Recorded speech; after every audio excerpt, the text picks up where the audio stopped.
need to mute you all before anybody of you starts playing a Michael Jackson or a Lady Gaga. So we can't afford that, I'm afraid. So attendees need to be all mute. Okay, perfect. Now I am the only voice, or the only voice of truth. So you need to listen and listen and listen. Yeah, that's unfortunate, but we can't allow a two-way dialogue. That's a visit. Not audible? Okay, hold on. Mic test 1 2 3. Mic test 1 2 3. Hey, is it only Priyanka who cannot hear, or Didin, Savan, Anchal, Siddharth? You guys can hear me? Mic test 1 2 3. One test 1 2 3. Okay, great. So let me write to Miss Priyanka. Priyanka, please re-log in. Okay, perfect. All right, where is my slide checker? Where's my slide checker, Miss Anchal Arora? Anchal, let me know if, I think last time I played this video, I'll show you 1 or 2 slides before than that. I think you remember I played this highly recommended one, and I think somebody asked me also that please give us a list of all these videos, right? So I was thinking that today maybe I'll go to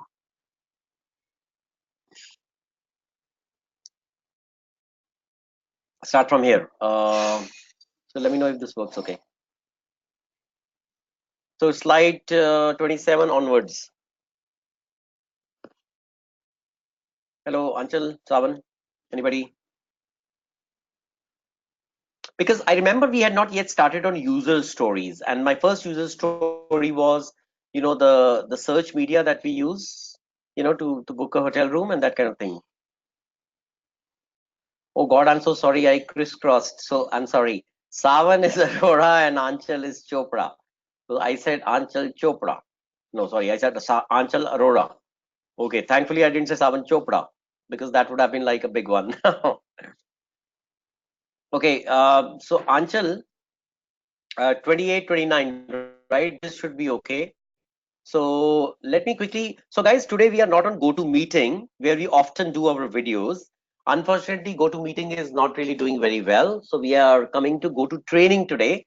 I will just take a short try to see whether the video works here, because last time we tried it didn't work. Okay. Um, so let's take a small quick check. Yep.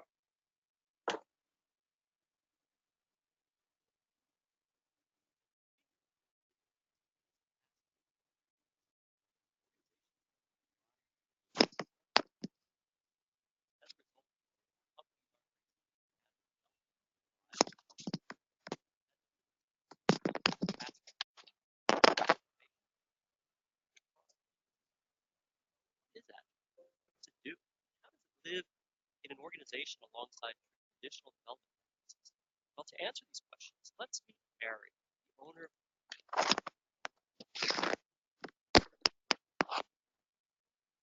Okay, so I guess that's no audio on GoToTraining, so maybe I have to wait till next session to see all the videos, yeah? Okay, no worries. Let's go back.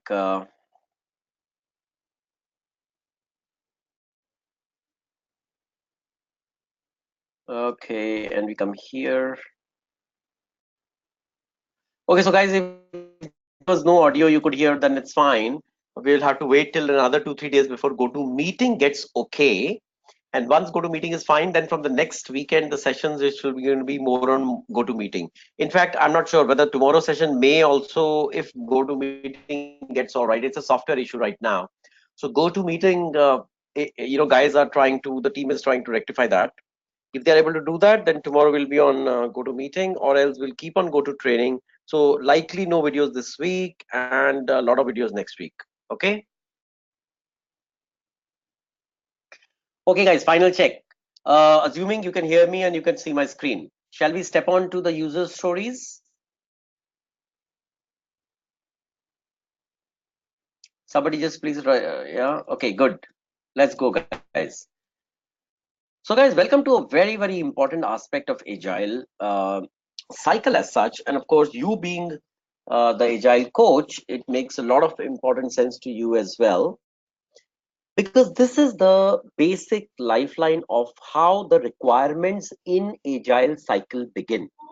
Okay, so you've done a massive, detailed studies on the business analysis part. Yeah, and I believe most of you are definitely engaged right now to write your BRD. So even though we might, gather a lot of understandings and recall them from our business analysis days. Okay, so here in Agile, the story of requirements is a little different. So unlike in maybe a likely waterfall, where a lot of requirements are discussed upfront, right? So people forget the word, people forget eating, living, breathing, drinking, because that time the business analysts with the stakeholders are likely involved in the discussions regarding the requirements. So, our typical as is, to be, gap analysis, and of course, what you're doing on your BRD right now, right? Building the as is workflow, building the to be workflow. But before that, you are doing something like a gap analysis to understand. You remember you talked to all stakeholders, right? So I mean, you didn't talk probably. I told you about all those stakeholders, right? What do they feel about their business in the Mumbai communication shop, right? So their business pain points, which eventually translates into some kind of a gap. When you package the gap properly by associating that with a process or technology, you end up getting a requirement. Now that's a wonderful way in which in waterfall things float, but in Agile things are different. So that's what we are going to understand today, and it's a very interesting topic, very, very likely interesting industry examples as well. Okay, so that's the user story to begin for you. All right, user story, as this word says, guys, it's a story. So if I tell Didin that, Didin, why don't you write a small quick story for me? And what is this going to be about? I'm going to tell him that, Didin, whatever you felt good about in the last 1 week. Okay, and when you felt good, probably there was something which you aspired to have. So please translate your aspiration into a very short writing, yeah, which should be like a story to let me know, yeah, that's so. Conceive your aspirations into a small storyline and give it to me. So what is going to happen when he gives me that small, let's say an article, or let's say a small story? What's going to happen is it's going to trigger a discussion. Why is that? I'm going to ask Didin that when you were having this kind of a, kind of a imagination, visualization, or this kind of an aspiration, what was the background behind it? Why did you like this kind of a thing? What more or less would you going to be liking about it? And a lot of things will happen, right?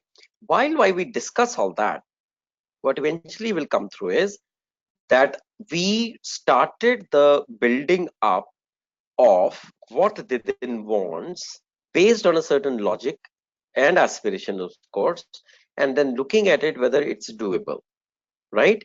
So what eventually I'm saying is, in a soft way, we picked up, a soft requirement from Didin, translated into something like a doability, and we took it in. Now, hopefully, the storyline from Didin should be short and sweet, which means his aspirations and asks should also be short and sweet, right? Which essentially means that it should be a small work to be done to complete his aspirations, right? That's what I say. We picked up a user story from within, gave it a shape, gave it a size, all right, and that's how I was able to complete the requirement from within. So typically, guys, it's real. In reality, it is like that. Your user stories are more like very short and sweet and crisp stories,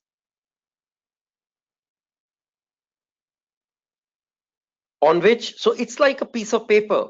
It's a very small piece of paper where the user quickly scribbled what he thinks that some component of the process which he is going to be building up, etc., you know, he needs certain help in that. So he needs that certain component should be strengthened. So he will probably say, all right, if we look at the delivery, which is followed by a goods issue, there we don't generate a certain, let's say a goods issue note. And that note is very important because that helps us to, create a trace, right? It helps us to create a documentary trace of the exact articles that are being sent to the customer. So he needs a change in one small component, yep, within the larger piece of things.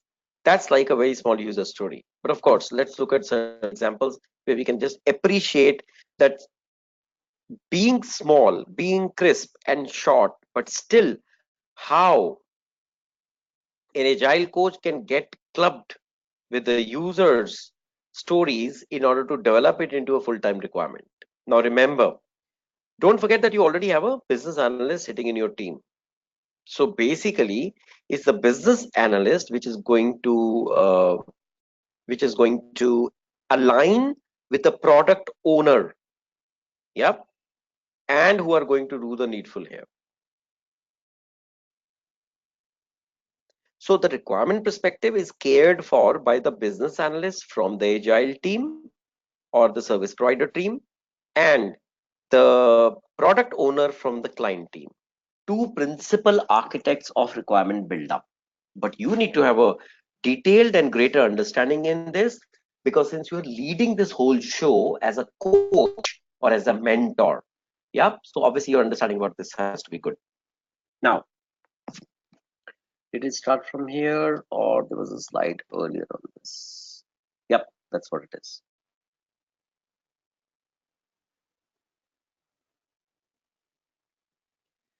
Okay, Anchal is saying you're on slide 75. No, Anchal, we had done this. You remember this slide, guys? You remember this slide? We had finished that deck, Anchal, and we were on to the second deck, change management. Where we had done this one, length of the feedback cycle, which comes and so we did the X and Y axis, where we said, is the agile a better way? Yeah. So we said, okay, on the y-axis we plotted the cost, on the x-axis we plotted the length of feedback cycle, where we realized that all the green colors, yep, which is basically originating from the agile part. So we suggested that during pair programming, the defect found very quickly. Okay, hence the cost is very low. Then we said in test driven development method, again, any kind of defects are again found very early. So the cost incurred by the project is very less. So this was more of a slide, guys, which was trying to justify that why agile in scientific terms is a better way of doing software development lifecycle. Yeah. So that's where we were. Okay, cool. And after that, Anchal, I played a very nice video here, which I would have probably played it just to refresh you, but unfortunately today videos may not work. And hence we are now on to user stories, which is slide 29. No, Anchal, it's absolutely all right, honey. That's fine. Okay, good. So guys, coming to this user stories slides. Yep. Okay. Now there's a user. Okay. And the users look at what the slide says. User says, and Trivago, for example, if you're using Trivago, you become a user because the Trivago home screen as a graphical user interface in front of you on your smartphone. Okay, that's where you are interacting, right? So what are you saying? I want to reserve a hotel room. Yep. I want to rebook a past trip, which you had probably booked earlier and didn't happen. Maybe you want to rebook that same thing so that you can save time, or you already did a trip to Kodaikanal last month and now you want to repeat that. So you just want to pick up your existing booking which you had done last month, and you executed that also. Yeah, you just want to pick it up. Why? Obviously because the same hotel, the route planning, everything you want to just replicate to save time. Yeah. So remember, that's your aspiration number 2, because aspiration number 1 is to reserve a hotel room. And third thing you want to say is, I want to see the detailed snaps of hotel rooms, landscapes, etc. Right? Now, it's a generic thing when we all want to feel that way when we go for a hotel booking, right, guys? So this is what I will say with the start of a user story. So remember, right now there is no trivago.com. So I'm sitting with a user who's saying that we are into hospitality business, okay, and we are trying to assess and create a platform which any users can use to book their hotel booking. So it's probably happening first time. And if it is happening first time, guys, then these are the first and foremost logical aspirations coming from a user. That is the beautiful beginning of your user story. Okay. Now, every user story, guys, is not very simple, obviously. There are ifs and there are buts. So, what is the conditional thing attached with it? Yeah. Now, the but part says, is the refund into my bank account? Is it a credit card or in form of a future? Which means in case I cancel the bookings, within a reasonable period of time, is Trivago going to refund my money into my bank account, or is going to give into my credit card if I paid by credit card? Will be a direct credit into my on the credit side, yeah, or it's going to be a voucher which I can use later. Okay, one question. Second question: if I will cancel, will I get a full refund or a partial refund? Right? Logical query. Third, how will the confirmation be provided to me? In form of email? What will be the output mechanism with which Trivago is going to confirm? Is going to be a email plus an SMS, okay, or anything else? Fourth question is, what is the lead time for cancellation for all who are visiting the website?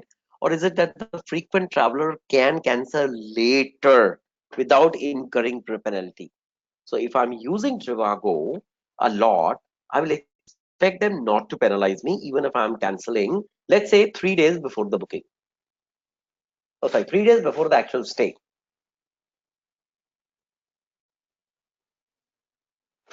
Or if, let's say, your first time on Trivago, you will probably need to know that since you are not yet a full-time loyal member with them, maybe there will be a penalty clause attached. So for these kind of, so what I'm saying is there was a user story on slide 29, and slide 30 is now telling you that there are going to be conditions attached when you will develop this user story into a requirement.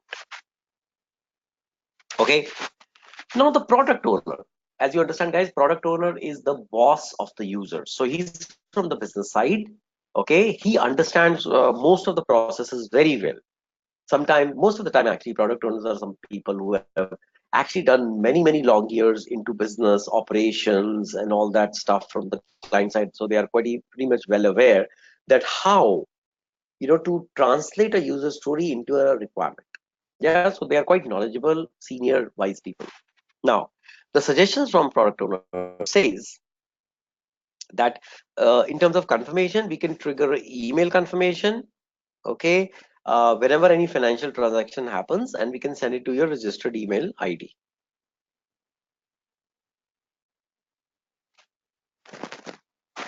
Second thing is, if let's say you are just a visitor to the site and you've booked something and you want to cancel it as well, yeah, so then there'll be a 15% levy in case you're canceling the same day. Third thing says SMS confirmation of cancellation will be sent to registered mobile number. Fourth, frequent stay members can cancel the same day but without any penalty. So what am I doing now, guys? I'm just trying to shape up. I'm just trying to shape up the user stories, because when you say, hey, I am going to create requirements out of user stories. So what's going to happen is you'll understand the requirement, right? But that's not the complete story. You're going to also understand and assess from the users what are any ifs and buts associated with it. So remember, any if and but in a functional specification is going to just translate itself into a configuration or a code. So you don't worry on that. If there are some conditions, please write that conditions, because they are part part and parcel of the user story.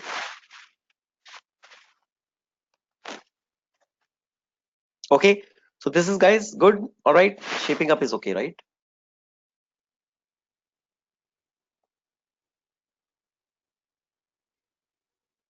Yeah, Savan, go ahead. So you might question me on this slide, right? Slide 30. So guys, what we did in these two slides was we listened to a user, and then likely, these questions got raised, and to answer that, we had to respond. Now remember, so what did you see on the earlier slide is user stories, but now what you actually see here, these four things are pretty much like a requirement, apart from the fact that we need a home screen, like a web page where we can actually do these transactions.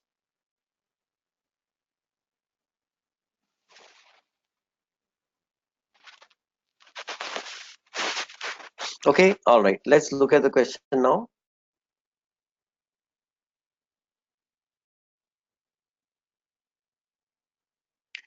Okay, so Savan is asking, who will be those frequent members? This kind of question will be part of user stories. Okay, fantastic. So, Savan, see, let's assume user is a very kind of a simple, plain user. He asked certain questions in terms of, no, he didn't ask question. He gave you a user story in the slide behind. When the user brings his story, there is a discussion between, first discussion is between user and product owner, because both of them belong to client, both of them belong to same business. So it's just that the product owner is a senior guy, so he wants to validate with the users that what you are asking is doable also. Besides the fact that the product owner has to give us the requirements, right? The agile coach. So what happens is, guys, remember that product owner is also by default like a project manager. So he, along with the agile coach, has to care for the fact that whatever is the budget, timeline, cost, and schedule, okay, whatever users are asking must be accomplished within that schedule. Now, remember, he also has to care for the fact that even though the user story could be very, very, very simple, plain, and quickly that can be wrapped up. But now, if you see in this example that we are doing, what is happening is that it's branching out. The conditions are increasing. Now, when you say what is the first level of discussion, that is between product owner and user. Second level of discussion is between product owner and business analyst in your team, which for all likelihood you are going to be the one. So let's say Savan will be the business analyst in the IT team, which he's also leading as an agile coach.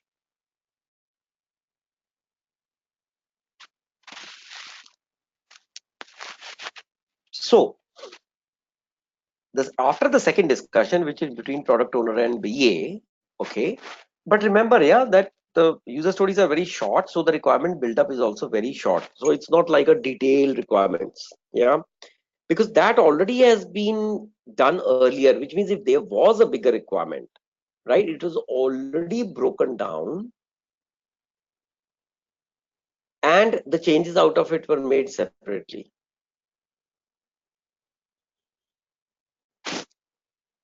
So to answer Savan your question, when the product owner discusses with business analyst, that time the requirement get built up, what you see here on the slide in the down white boxes. So the output confirmation to the user post transaction has to go by a email.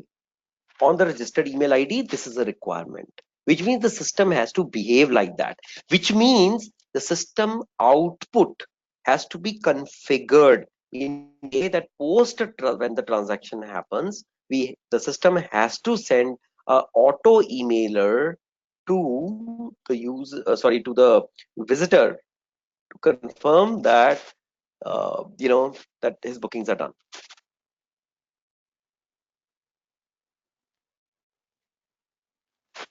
And now look at this one. Frequent guys can cancel the same day. Who's a frequent guy? Who has come to Trivago 10 times in a year? So what they do is, if you go to Trivago 10 times in this year, they will mark you as a frequent customer. and then they will attach a certain tag to you in the system. Whenever you will be canceling the transaction on the same day, the system will not levy any additional charge, penalty, etc., etc. on you. Okay, so this is what someone is goes on as a journey plan between from user stories to the discussion between users and product owners, followed by product owner and business analyst, followed by its eventual incorporation into the project plan.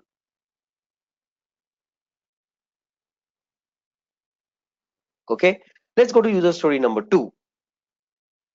Now, what is the user saying? User is saying in this story, can I search for jobs? So it's about the search engine, by the way. Can I search for jobs by attributes like role, designation, location, title, salary, range, etc.?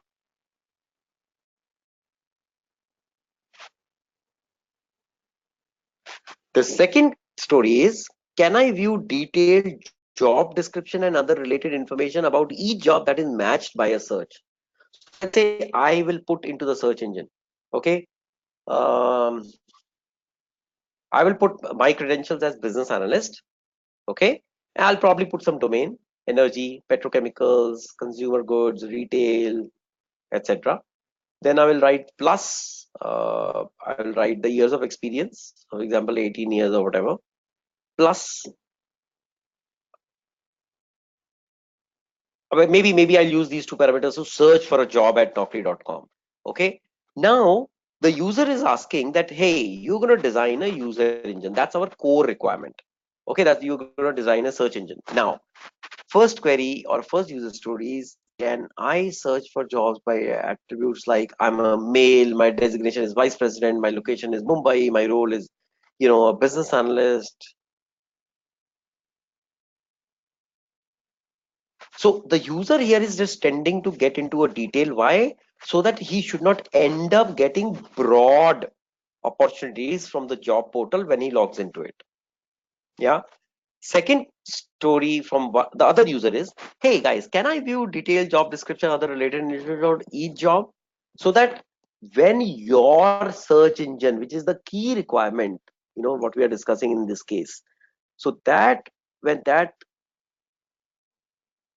when the expectation of that is met, then I will I can be sure. So let's say the details, job description, related information, etc., etc. So your search engine should be capable to drag that from the various sites where this job is published. Okay, so again, your main requirement in this case, guys, the user story number 2 is also to design something like a Trivago. What does Trivago do? Trivago, when you search, let's say Kodaikanal or Ooty, mid of August, and you give a price range, what does Trivago do? It goes to various some 150, 200, websites of hotels and quickly checks as a search that if there are 2 rooms available in which hotel, what is the tariff, what is so and so, and it quickly publishes you back. And then what you do is you pick and choose. So that's what the Trivago claims, that we search 200 sites and bring out the most optimum prices, etc., along with what is also offered by the hotel.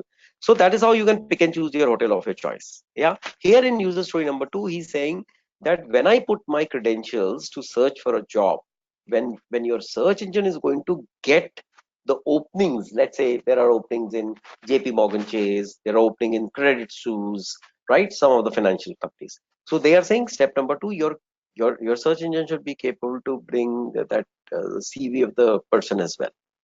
So that becomes your user story number 2, because each user story is supposed to be something which is doable within 2-3 days, whatever you have to do, programming, testing, functional configurations, etc. Right. The third user story says, can I view detailed information about a company that has posted a job with respect to market standing, key differentiators from its competition, brand, product, portfolio, etc. So the user is keen that the search engine, which can be designed for, for where people can log in and search for the right openings, etc. Yeah. Now, Look at the conditional responses suggested by product owner, right? So what is on the right hand side, guys? You can call it a requirements, you can call it some kind of a semi solution. Now remember, you and your BA and the product owner are sitting together right now, looking at what are the user stories given to you. So if there are more users, there'll be more user stories. But remember one thing in your life, guys, you know, user stories always carry some sense, because those people are from core business and have been there for last maybe 10, 12, 15, 20, something like that. So we all have to basically respect the user story.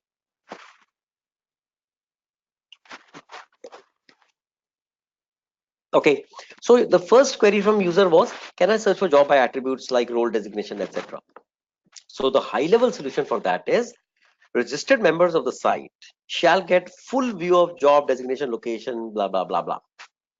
Okay, which means if Anchal is a registered member and she has searched for this kind of a job opening, my search engine will bring all those details and directly, give a full view of this to Anchal, because she's a registered member. Again, I will tag a registered member, and there will be obviously no tagging on the initial walk-ins to the website.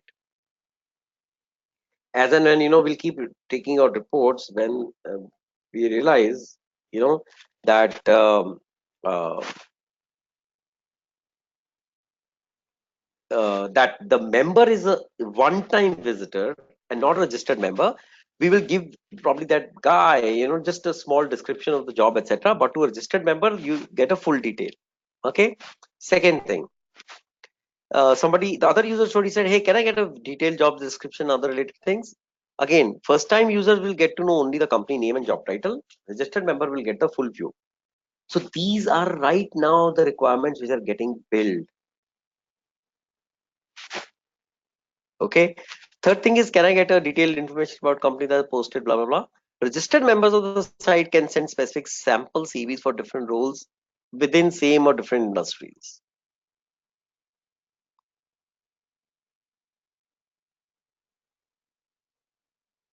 Yeah. So basically it's trying to say, you can create, you as a user can create your CV differently for different roles and then upload them separately. Yep. So guys, this is how user stories are interpreted. And then you create, the BA part out of it.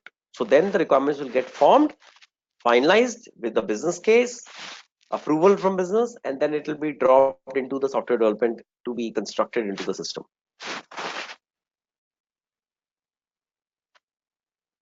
So we have already discussed user story, but this is like a passing by slide now. It says it's really just a well expressed requirement. That's all.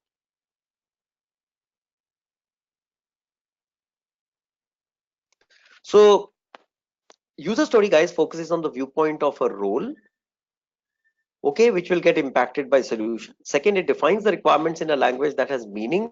Third, it helps to clarify the right reason for the requirement.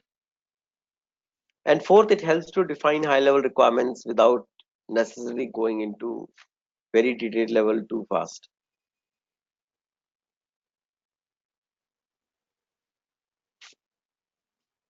Any queries here, guys? As the user stories are typically broader and less specific, right, as the epic user story. So epic is at a big level. Epic user stories may not be very specific. It might be, hey, we want to create a search engine to be used by the users for generating new job openings for themselves. That's a high level statement, right? But when we go deeper under it, what we saw on the previous slide is what the detailed requirements start getting built up.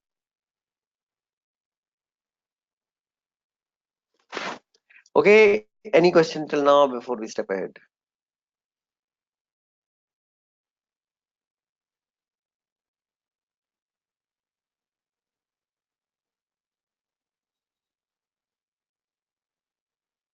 So someone says, so the tag has to be defined. If it is a separate user story or configuring same user story, that's right.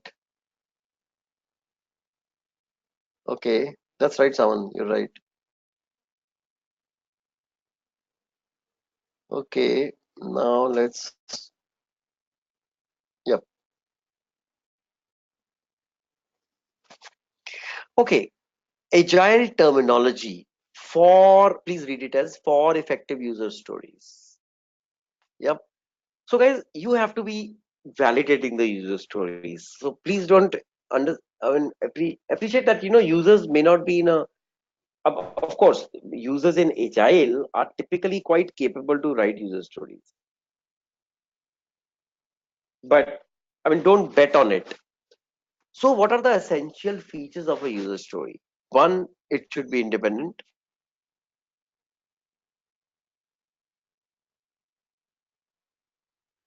because if it is not, then a lot of user stories will get mixed up.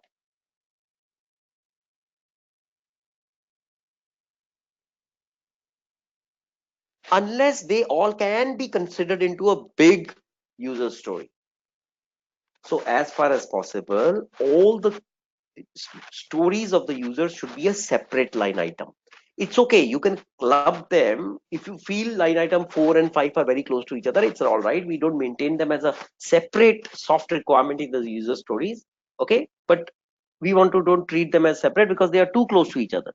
Combine them, that's fine.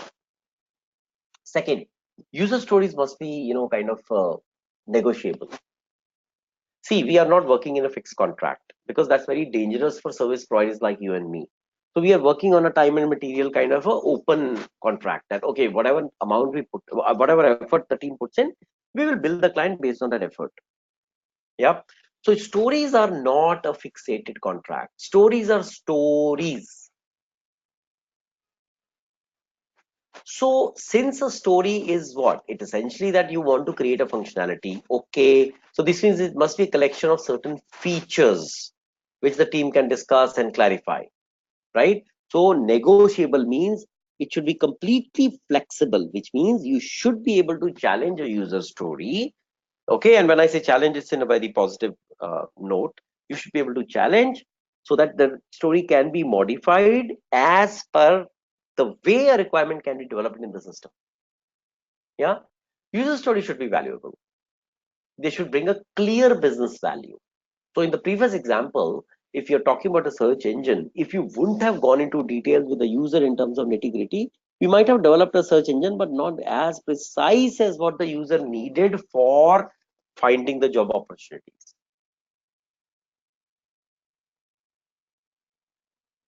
Okay, fourth part is, guys, it should be, as you should be able to estimate a user story. Yeah, so obviously that's a minimum, right? It can't be so vague that we can't estimate it. Or many times when we, sometimes I've seen we get into a loop with user stories where, they all keep talking very broad parameters, don't get down to specifics. So they don't get down to specific, user stories never finalized.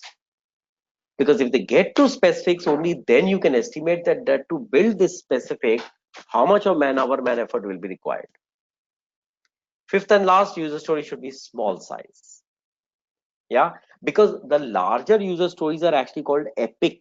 Epics are broken down into individual user stories, something which you then use to create requirements. Yeah.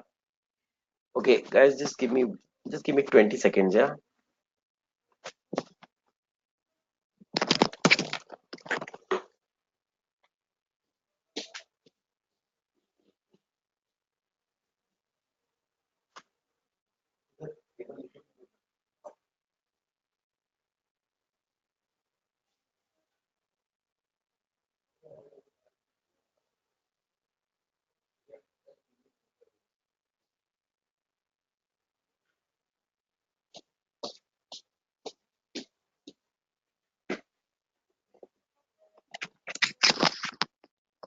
Okay, I'm here, guys.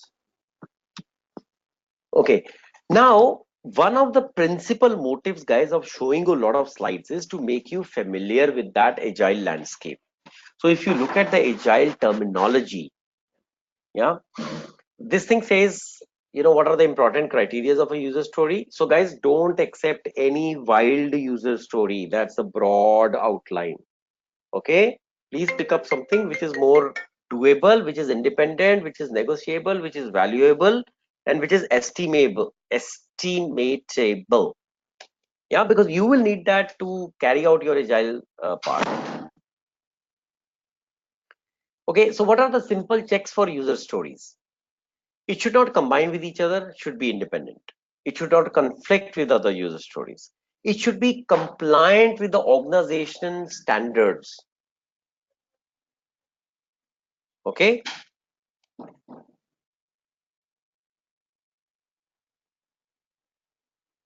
Fourth thing, as you have understood before, it should be traceable.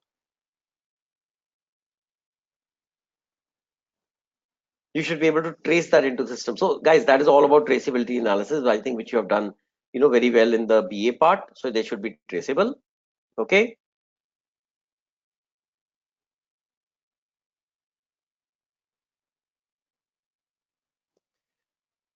Okay, so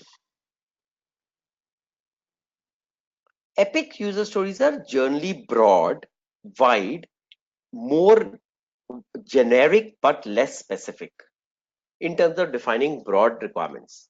Hence, guys, epics have to be broken down into specific and individual user stories. So at some places, like in these example, you are getting direct user stories. At some places, you will get a broad outline or framework of user stories, which you will have to then sit down along with product owner to break it down.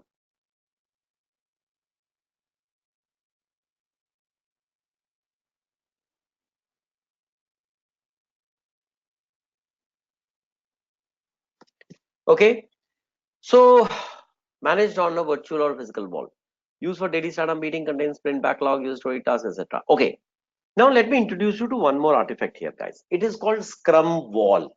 So it's actually like a wall. So if you are sitting in a room, they on one of the walls, they start putting small, like those yellow chits. I'll show you a photograph of that if there's something here.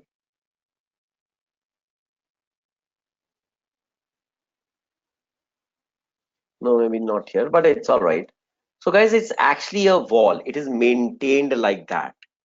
Okay, it's maintained like that, where in this case they actually put the sprint backlogs, which is user stories and tasks. So let's say we saw these user stories, right? These ones. So these user stories are actually put on those small yellow chits and those slips or whatever, and then they're actually tagged to the wall. So I'm talking about a physical wall right now, right? So what happens is, when you do that daily stand-up meeting in the morning for those 15 minutes, you actually do it in front of the wall. So what you do is that on the wall are all those tasks which are work in progress, right? So you left last evening when they were in working progress, and probably today you want to complete them. So one distinctive aspect of Agile is that all the requirements are generally displayed in front of the team all the time.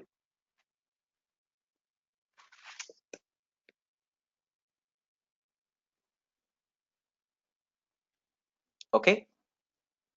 So maybe you don't have to quickly look at this right now, burn down chart, because burn down chart is one of the KPIs which I'll make you understand later.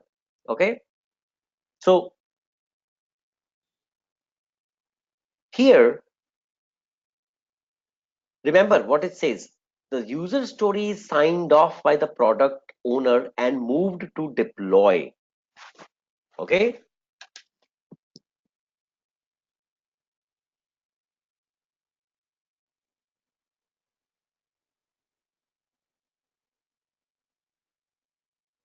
So obviously all the user stories are clarified, signed off, finalized by the product owner, and then only they come for the development part. Okay, so just something going in, small detailings about product sorry, the user stories. Okay, now guys, let's come to product backlog. Now we have discussed a little bit about it before. Product backlog is all the features which you want to build up for your user stories, right? So let's say we are still talking on that example of that search engine, right, about the job openings. So what should the search engine should bring back? to which site it will probably go and collect the right information, in which format it should collect the information, and that information should be fully displayed, partially displayed to the user, depending on whether he's a loyal user, not first time visitor, etc., etc., etc. Okay, so all those have now become requirements. Now let's call them features. So 1 to 10 features, 1 to 10 requirements. Okay, the product backlog is, guys, when uh, we assemble that inventory, we stack up that inventory together, okay, about all the features that we need to build. Now, for example, you just learned about search engine, right? So there were, let's say, 7 8 features which we need to build. Okay, it's a web-based kind of a search engine, short and sweet, nothing very big and detailed one like Google. So we are saying for specific areas, okay, so we are building a small search engine which will only go to specific sites to pick up the job openings. So it will probably go to all the finance clients, job home portals. It will go to, maybe pharmaceuticals companies, telecom companies, kind of job portals, and from there it will just map what kind of openings are there, and then they will just bring it back. So that information will be brought back and it will be displayed for the user. Yep. So that stack of inventory about features is called product backlog. Okay, so what is being done here, guys? The product backlog is being refined. Yeah, which means that someone is prioritizing the product backlog. So if you see, the hierarchical list of the features from 1 to 8 has been shuffled. So 4 8 1 7 have come into high priority and the rest are into low priority. Yeah, so this is a refinement or prioritization of the features which we have developed from user stories by the product owner, so that we can start with the high priority items. Okay, all right, so this is about from this slide.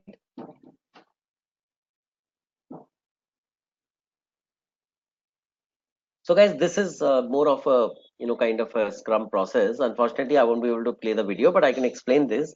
But remember, all these details next, hopefully when go to meeting is right, hopefully it is tomorrow or maybe next Saturday, we have to play the videos to see the truth behind that. Okay, now look at the slide, guys. So first and foremost, we assemble the product backlog. Second, we do the sprint planning. So what are we doing in sprint planning? We are actually reprioritizing the backlog in order to make them into a high category, high priority, or low priority, medium priority. Okay. Now, then when you have done that, then what you have done is you have done sprint planning. Okay, so post prioritizing, you do sprints planning, which basically means you allocate the requirements into small sprints. Okay, so let's say first 3 requirements will go into sprint 1 and the next 3 will go into sprint 2, etc. In case they are being developed sequentially, if they are being developed in parallel, then it's all right. We'll have probably 2 3 sprint teams. We will give 2 to 3 requirements to each one of them and tell them, hey, our sprint strategy is like that. We have planned around 20 sprints. Okay, and in each sprint we will develop 2 requirements. This means essentially we have a total product backlog of 40 requirements, and which we have split into different sprints. Now we need 20 sprints, but at any point of time 2 sprints can go in parallel, which means that there is sprint 1, sprint 2. Sprint 1 is managed by 5 6 people, let's say 1 agile coach, PA, and tester, deployer, etc. Now those guys are overlapping with users and a product owner. Yeah, similarly there is sprints team number 2, that is also going in the same fashion. Okay, unless the requirements are not very heavy, then probably the product owner from the client side can be same for both sprint 1, sprint 2. Typically it is the same, they don't deploy multiple product owners. Okay, all right, so then what you see in the middle of the slide, the sprint cycle begins. There's a daily scrum. Okay, and then where the members do a stand-up meeting, they refine the requirements, they change the status, and then they paste it on the wall, and then they continue doing their piece of work, etc. Yep. So when your sprint cycle is complete here, which means what happened, sprint cycle was for 2 weeks, you ran with 2 sprints in the first 2 weeks, right? So this means that your each sprint got 2 man weeks of time. So if I assume there are 5 working days in a week, each sprint got 10 days to work up. Right now, let's say each sprint team has 5 members, So there were 50 man days of work done by sprint team 1 and sprint team 2 in order to develop some of the high priority requirements. Okay, so this is something, guys, which is visualized during sprint review and retrospection. Now in retrospection, which obviously as the word says, we look behind and we see, hey, when we did this sprint planning, could something could have been done better? Hey, when we did the product backlog reprioritization, could something would have been done better? So it's like checking upon yourself and your efficiency to conclude whether there was a better process to be done or the current process is fine enough. So in retrospection, you look into the past and decide what more improvements or changes you may like to bring so that the next sprints are even more successful than this one. So retrospection, guys, is more like lessons learned kind of a thing. Okay. All right. So just a quick one, guys. Is this all clear? Yeah, because these are the fundamental foundations of the entire Scrum. I really wish the the video was okay. We would have really had a lot of fun today.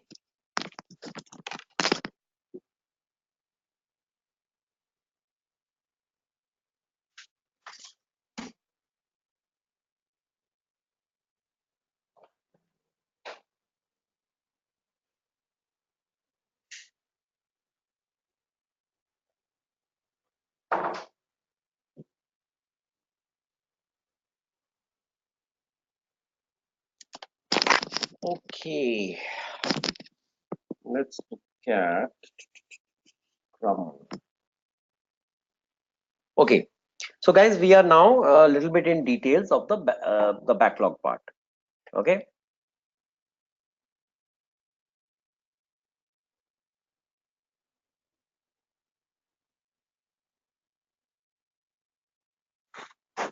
Okay, the Scrum product owner, which basically means product owner, uses the Scrum product backlog during the sprint planning meeting to describe the top entries to the team, right? The team then determines which item they can complete during the coming sprint. So guys, right now what is happening? I'm doing a sprint planning exercise with my team. So what do I display as a product owner? I display the product backlog, which has been reprioritized. So I tell the team, hey guys, these are the priority items, 8 of them. Okay, so now we need to plan that these 8 are going to be done in how many sprints, first of all. So obviously, what is most important about this question, that we need to estimate those requirements. Okay, so if each requirement needs, let's say, 6 man days and we got 8 requirements, we need 48 man days to develop those requirements, right? And how many members in each team? 5 members. If it is a standard 2-week cycle, right, then 5 into 10 is 50 man days. So basically you are saying the estimate is going to be for 48 man days, okay, and the team has 50 man days, which means it broadly matches, which means one sprint team, uh, you know uh, if it plans to do a sprint in a 2-week cycle, then we probably will have enough time to develop all the requirements. So I'm just having a broadly, I'm telling you how the actual discussion between product owner, agile coach, and the team happens during the sprint planning exercise. Okay, now, which means, guys, what are we doing? We as a team must estimate what is broadly the effort which will be needed to develop this requirement. Now you've seen the requirement. You're talking maybe, let's say, still about the search engine part, right? Now, based on the some of the former estimates, the team has a clue that typically to develop these kind of to carry on these kind of software development, what is broadly the time period required to do them also. So they have at least some idea. Then what happens? A beautiful thing happens. Remember, we are sitting amongst various skill sets. There are functional architects, there are technical architects, there are coders, programmers, testers, etc., etc. What we do is, we actually, the game is called playing poker. So what we do is, we ask everybody to think about that how much time will be required to build those requirements. So everybody thinks from the perspective, not from its own individual skill perspective, because remember, most of the chaps are cross skilled. So if I'm one of the members of the team, what I'll do is I'll think from a design perspective, I'll think from a configuration perspective, I'll probably give a thought from a programming perspective, and then probably I'll have some idea that where and how much is this time going to be required to do.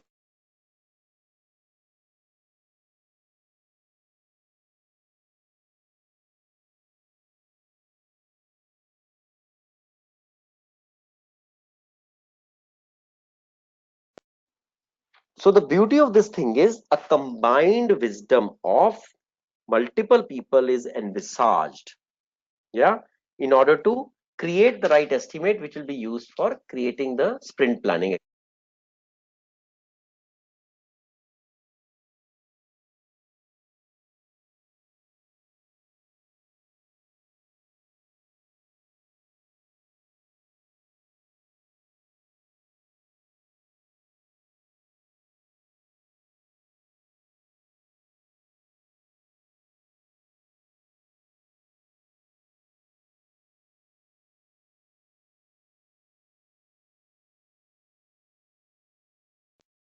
No, no, Savan, I'm here. I'm here.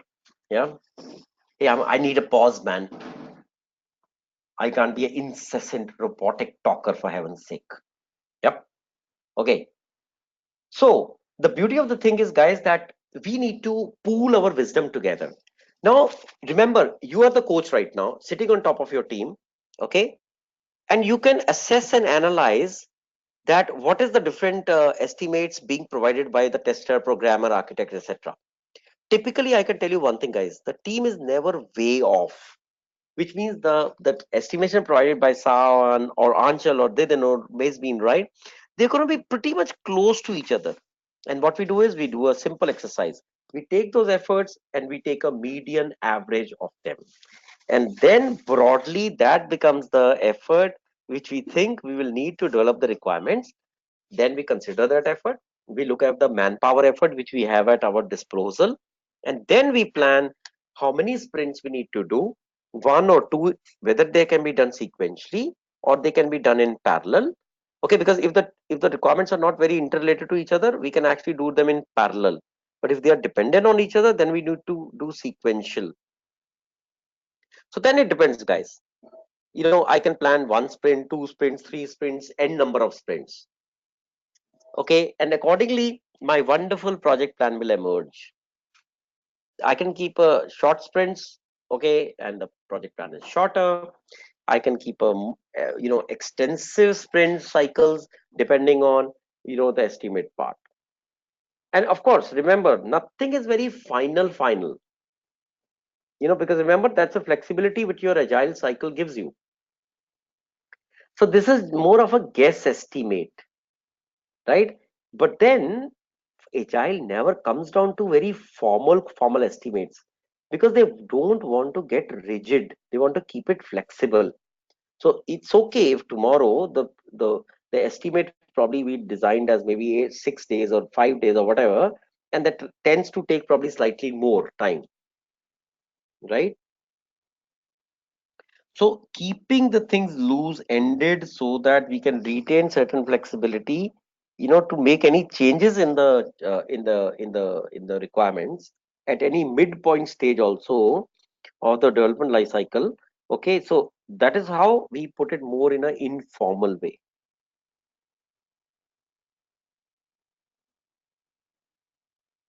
Okay, so now look at the screen, please. What do we have here?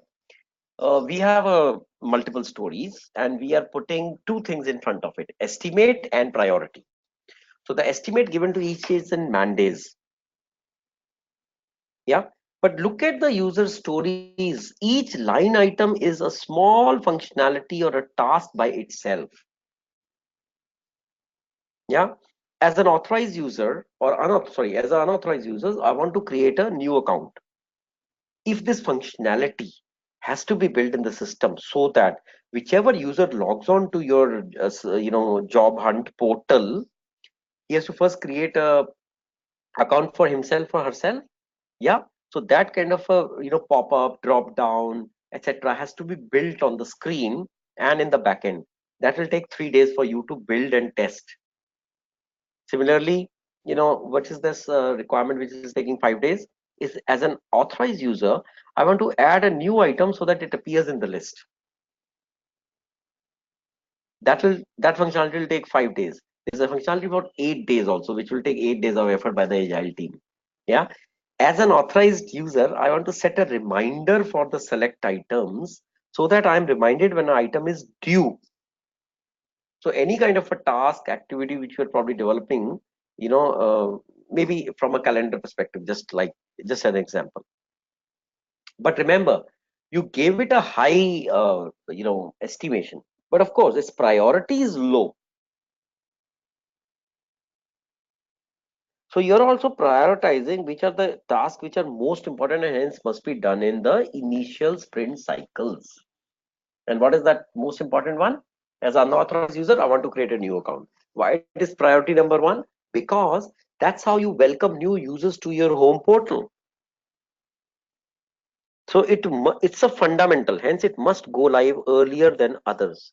That is why it is being developed in sprint cycle number one. Yep. Okay. Let me check if there were any queries.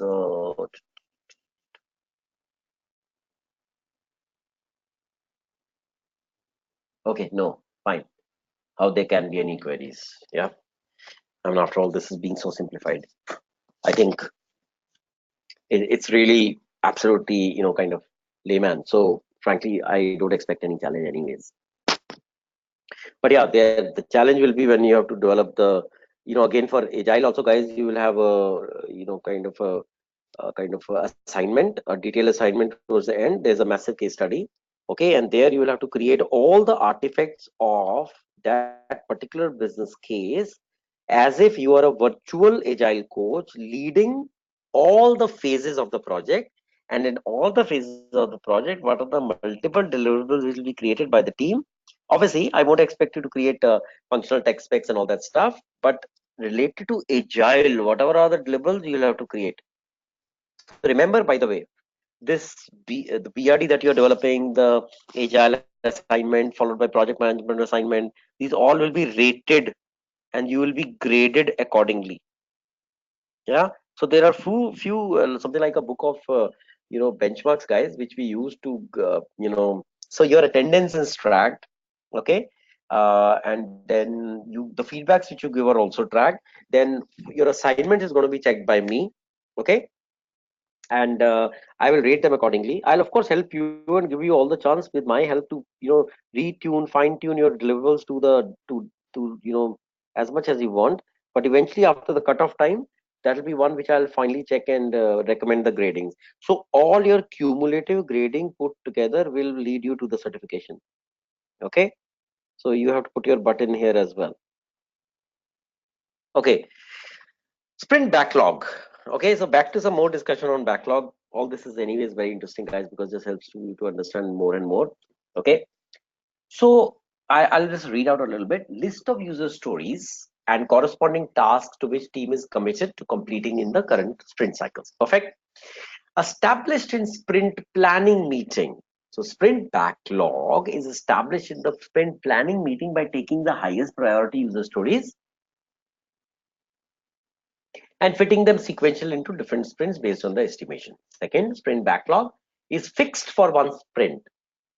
Yeah, mind yourself, guys. Sprint backlog, which is essentially the scope, right? So you are fixing 4 requirements out of the sprint backlog, giving them high priority and putting them in one sprint that is fixed. You can neither add more requirements to that sprint, you can neither reduce anything from that sprint. This is how the sanctity and of the timeline of release and deployment of these functionalities in the system is kept constant and it is kept foolproof. Because whatever as a team you commit to deliver in the sprint, then you eventually have to deliver that. Okay, third point says the team's tasks are elaborated step by step while progressing in a sprint corresponding to the chosen user stories. Yeah. So user stories prioritized, chosen, dropped into sprint, proceed with sprint, develop them, deploy them, move on to the next sprint.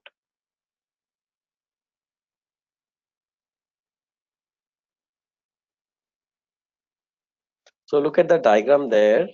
I think it's pretty much understandable. Sprint and date, sprint end date, and then team deliverables do not change. Okay. Yep. So see what is happening in a sprint cycle. Yeah, there is typically the sprint cycle is 1 to 4 weeks. It could be 1 week, 2 weeks, 3 or 4 weeks, but not more than that. Okay. Remember, there's a daily scrum meeting. Number one, there's a sprint review. Before at the end of the road when the deployment is finished, and there's a sprint retrospective, which is basically nothing but lessons learned, right? So this is how a small, crisp life cycle of 1 to 4 weeks of sprint goes through. Sprint after sprint, you complete and achieve the needful.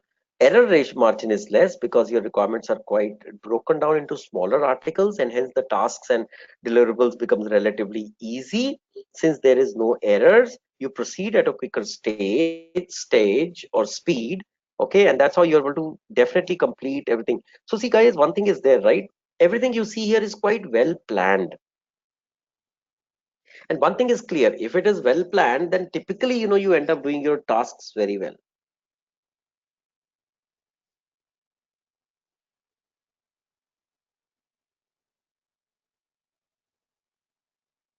So a granular planning is a very important aspect of the agile life cycle.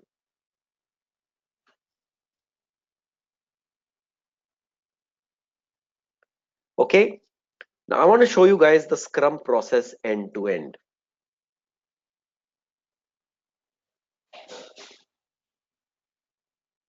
So I think pretty much familiar, right? Sprint backlogs prioritized by product owner, then expanded by the team, then gets into a overall 30-day sprint cycle, which is probably 4 weeks. Okay, sprint meeting, oh sorry, scrum meeting is happening every 24 hours, which is obviously every day morning at 9 o'clock sharp.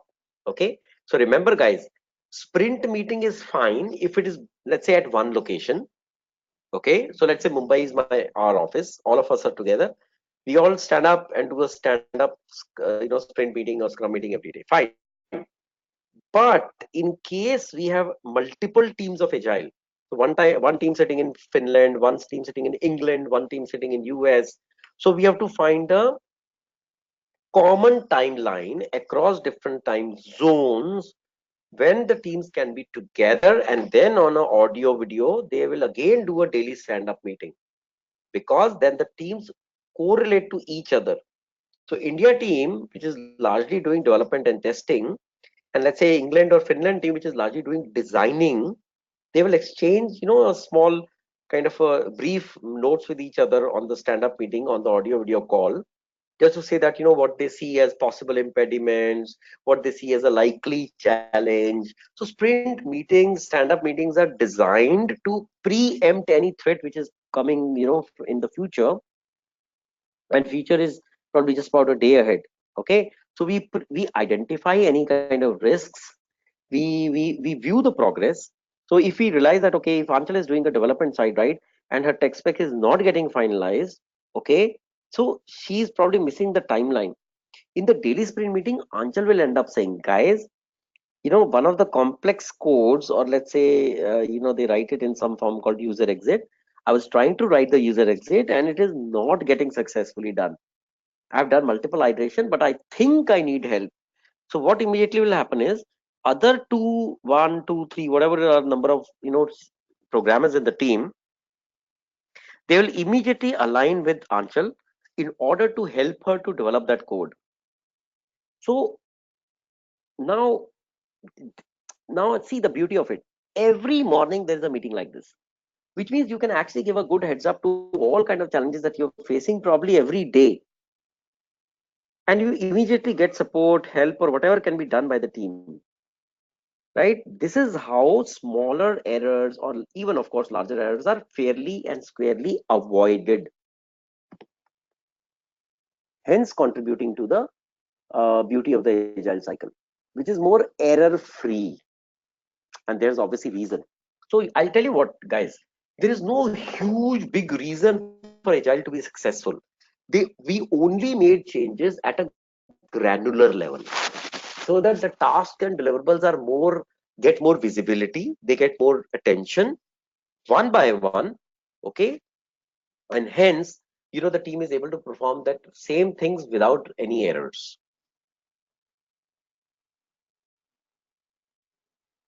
And what happens is that because life cycle after life cycle of sprint, the team gets so used to the fact that how to create an error-free work. So what happens is that there is frankly very little need for a rework, and hence the team gets dedicated completely or totally onto the development process, and hence the speed of the each sprint keeps on going increasing, hopefully. And that is how via agile you are able to do more work than as compared to the waterfall.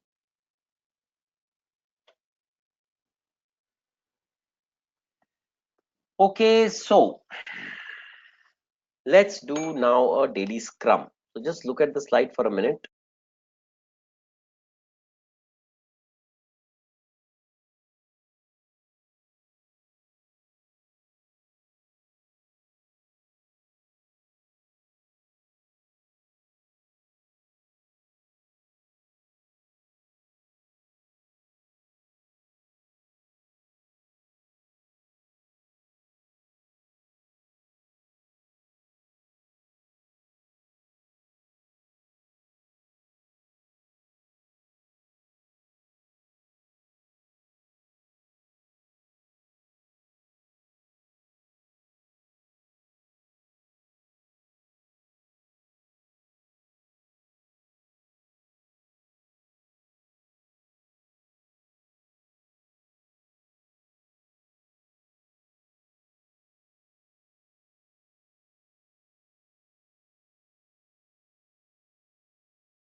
Okay, so where are we now? Hmm.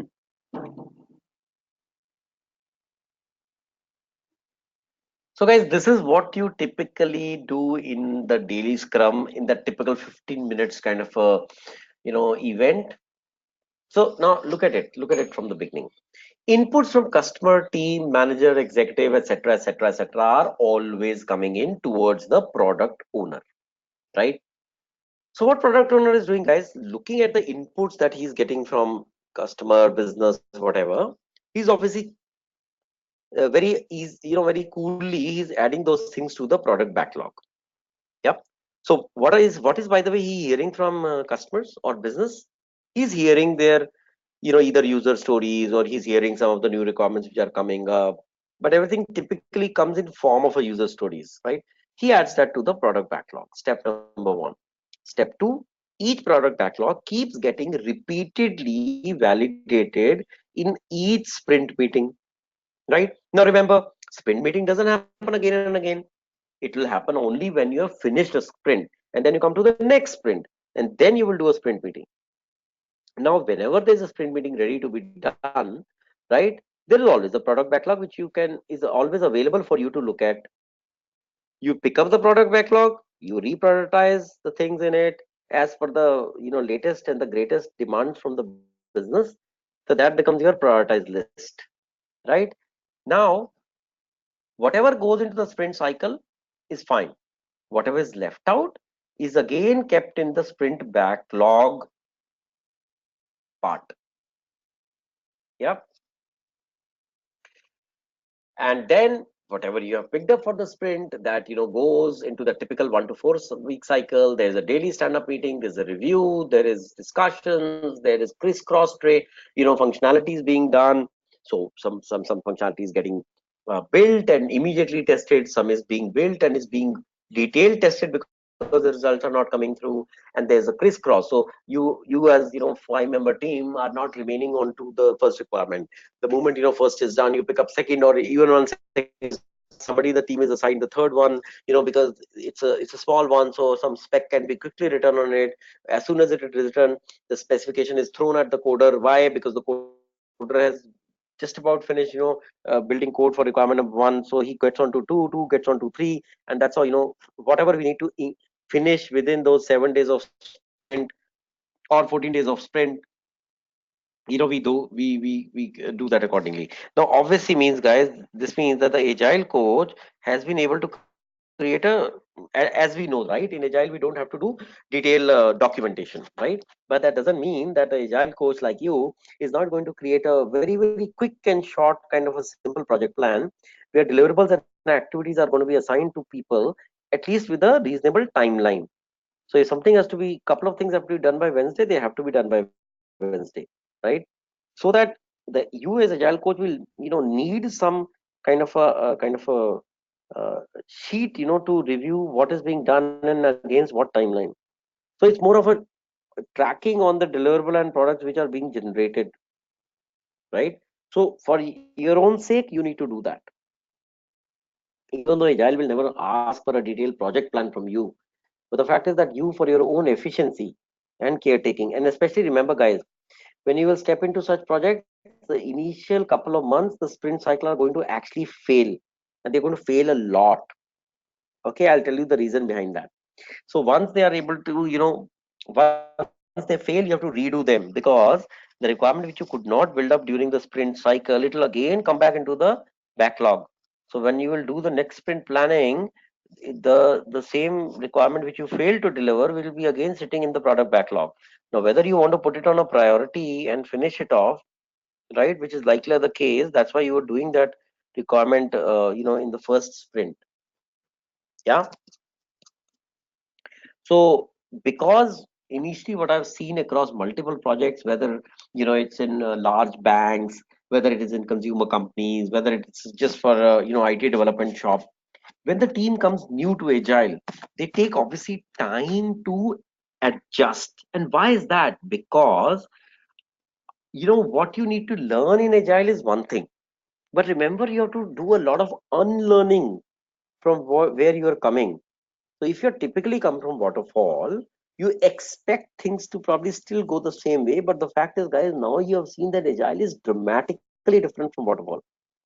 So you have to learn, plus you have to unlearn what you have acquired by your experiences, in classical developments which have been happening in the last maybe 20 years. So in your 3-4 years of workex, you may have learned things according to those trends. So hence, caught between learning and learning, the team does commit mistake. So what happens is, typically when it goes into testing, a lot of sprint products fail, and then they keep coming back to the backlog. But it's okay. Typically, all the clients I've seen across any industry, when they are stepping into agile, they are very patient also, because they know that the team is new to this, so there's likely going to be failures and errors. Okay, all right. So fine, then this cycle gets completed.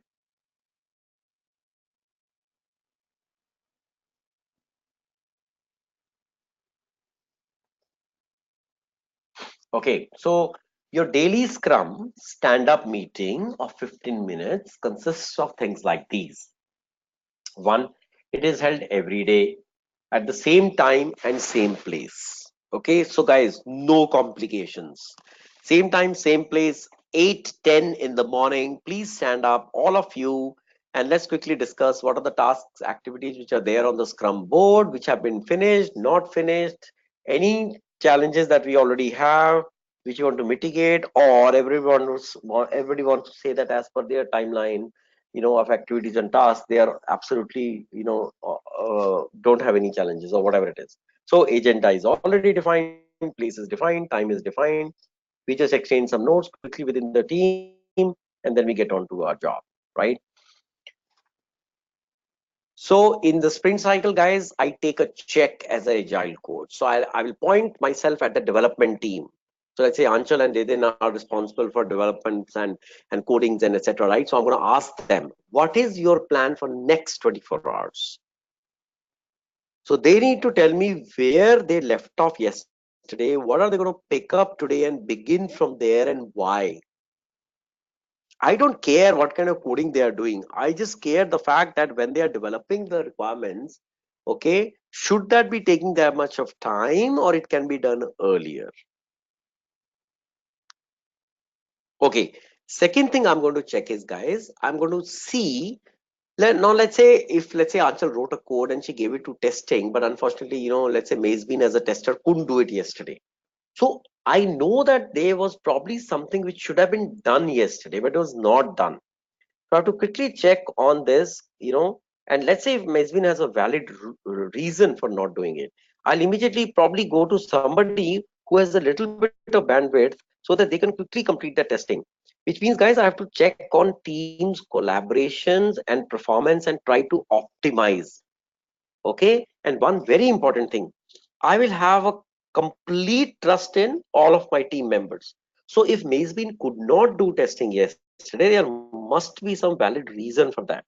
So I'm not going to get too much into that kind of a thing, that why you couldn't do, etc., etc. I'll rather agree that that work needs to be probably split up. So I'll quickly take a check that who has a bandwidth to do that. Okay, so trust and transparency go very high in agile life cycle. Okay, what else we are going to do is, guys, we're going to inspect the work since the last daily scrum, which happened yesterday, and we're going to also care for the fact that the upcoming sprint, stand-up meeting is going to happen tomorrow. So in short, we look at yesterday, we look at today, what we are going to accomplish, and we also look at the fact that where we may be tomorrow. So 1 day pre-check, 1 day post-check is something which is basically just visualized, discussed, and then we get onto our job. Remember, all this finishes within 10 minutes. So it's a very quick and easy operational discussion.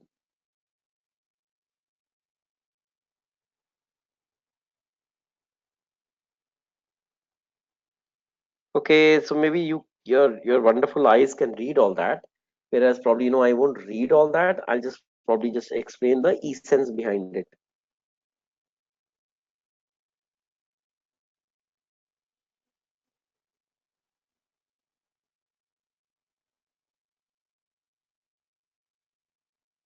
Okay.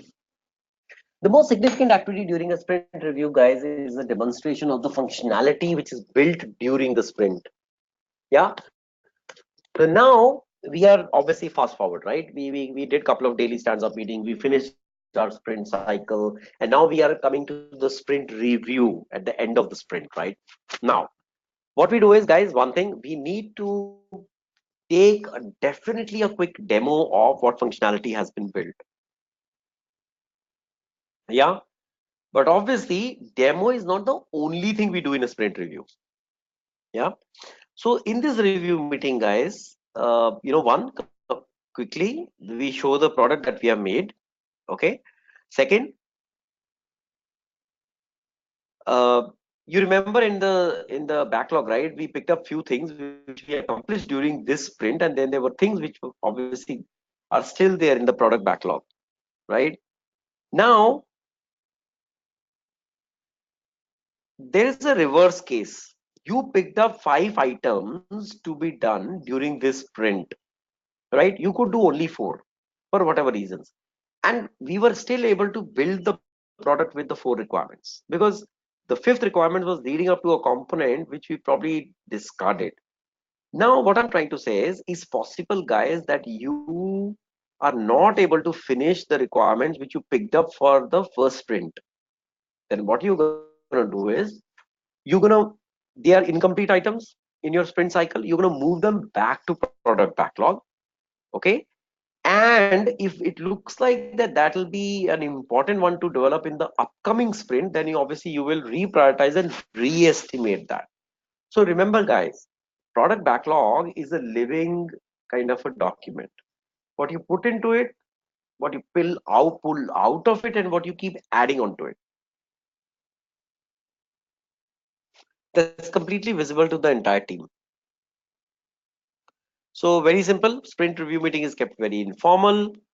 Okay, the product owner basically just inspects the implemented articles or tasks which have been done. He accepts the solutions, etc. Participant in review meeting typically include product owner, number one, Scrum team, and the Scrum Master or Agile coach. Either way, Scrum Master maybe. Yeah.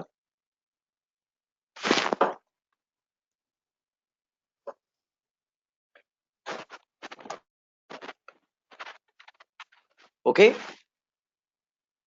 Few quick things about sprint review.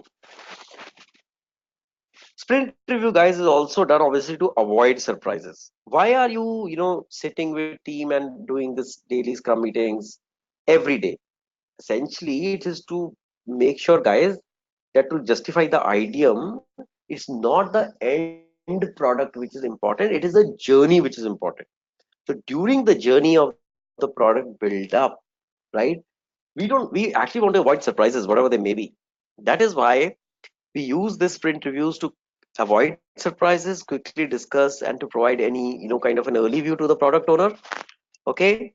Second thing is often the product will only be in the initial stage of development and can be used formally as a review session also. So sprint review can be a review session, which is sometimes is, if the things are not going too well, then it can extend from 10 minutes where the Scrum Master may ask the team members to fully detail out what they've what task got failed and why. Maybe some kind of a root cause can also be done, etc., etc., before we get on to a more firm note on the actual accomplishments and the ones which got left out.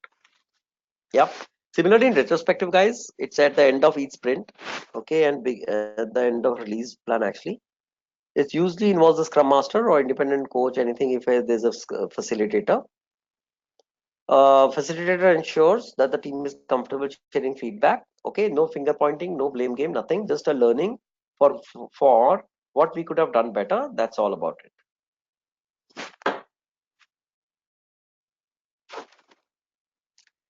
So something about retrospective, somebody has said very wonderfully well, regardless of what we discover, okay, we understand and truly believe that everyone did the best job he or she could have done, given what was known as an information at that point of time.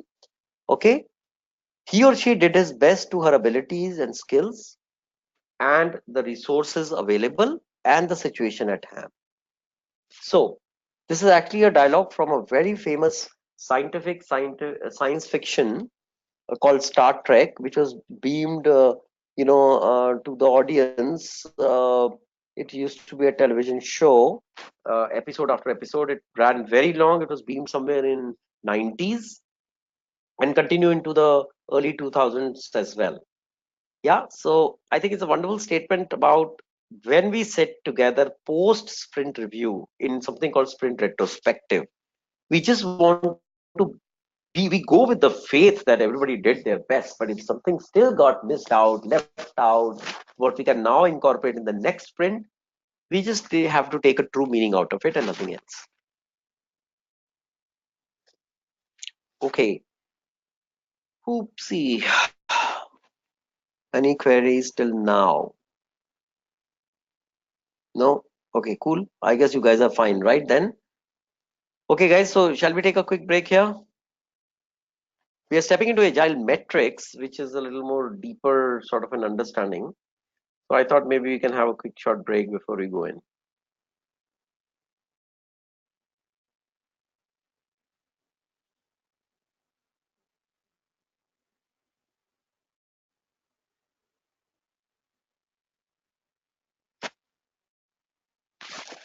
Okay, all right, guys. Then let's take a quick 15-minute break. Yep.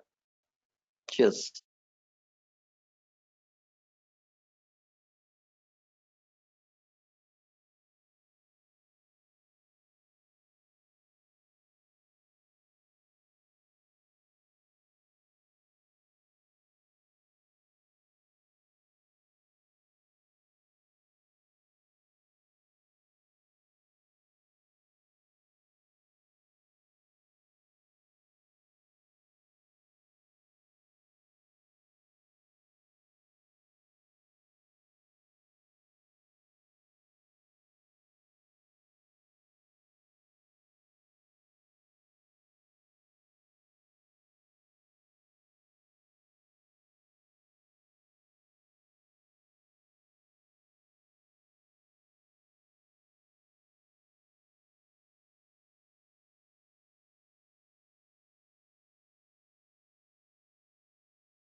Hey guys, hi, welcome back.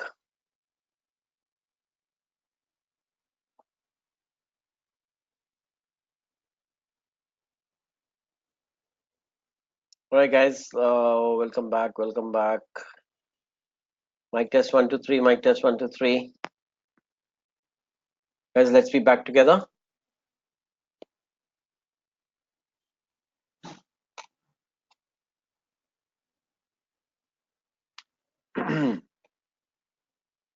All right, let's kick off from Agile metrics. Here we go. Okay, so guys, like every lead role that you will pick up, for example, let's say of Scrum Master,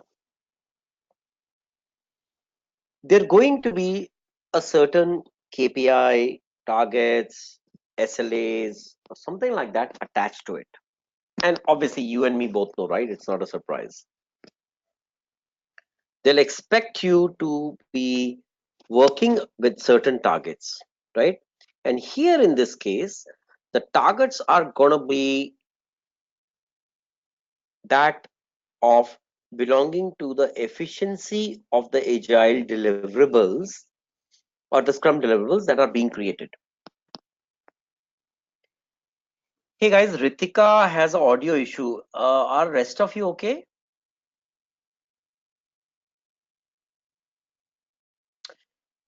So I'll have to write to her, Ritika, please re-log in. Okay, perfect. So let's come back. Yeah. So pertaining to your deliverables or your team's deliverables, let me say that way, you'll have to come to certain performance parameters. We call them agile metrics. And honestly, they are quite they're actually deal maker or deal breaker. So while you carry on your sprints, it'll be expected that they achieve a certain amount of increasing success. So first few sprint cycles, it's fine if you have some challenges, yeah, and your parameters don't look so confident and solid. But subsequently, they will be the one which will be reviewed to take a judgment that how efficient a agile coach or a scrum master are you. So we will need to look at them carefully, and hence to safeguard it, what I've done is I've designed a session later, I think 2 3 weeks down the line, which is purely on agile metrics. Yeah. So for now, let's have a high level idea and a good understanding about agile metrics. So why did you step into agile first of all? Hey, I came from waterfall into agile because we want to improve quality. We want to reduce the development time of our products. We want to optimize effort, which means if earlier I used to spend, let's say, 50 hours to do this development or this requirement, I want to do that in about 35 hours. And fourth thing, we are very flexible business, so often on requirements change. So we shifted to agile so that any change in requirement, doesn't really impact the output, right? So we wanted to increase, increase the predictability. We wanted to increase the reliability of our software development team, and we wanted to decrease the risks also. So we came to agile. Perfect. Okay. So now, guys, if you came with these kind of visions into agile, right? Then this means that your agile metrics are also going to be somewhere related to these. Okay.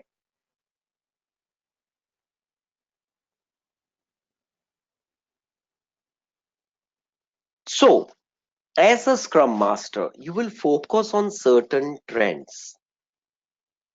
These trends will be important to tell you whether your agile cycle is going in the right way or no. So there are going to be trends, there are going to be spikes, there are going to be indicators.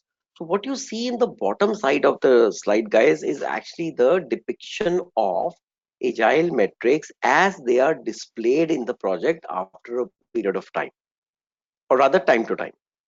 Now, How do these graphics generate?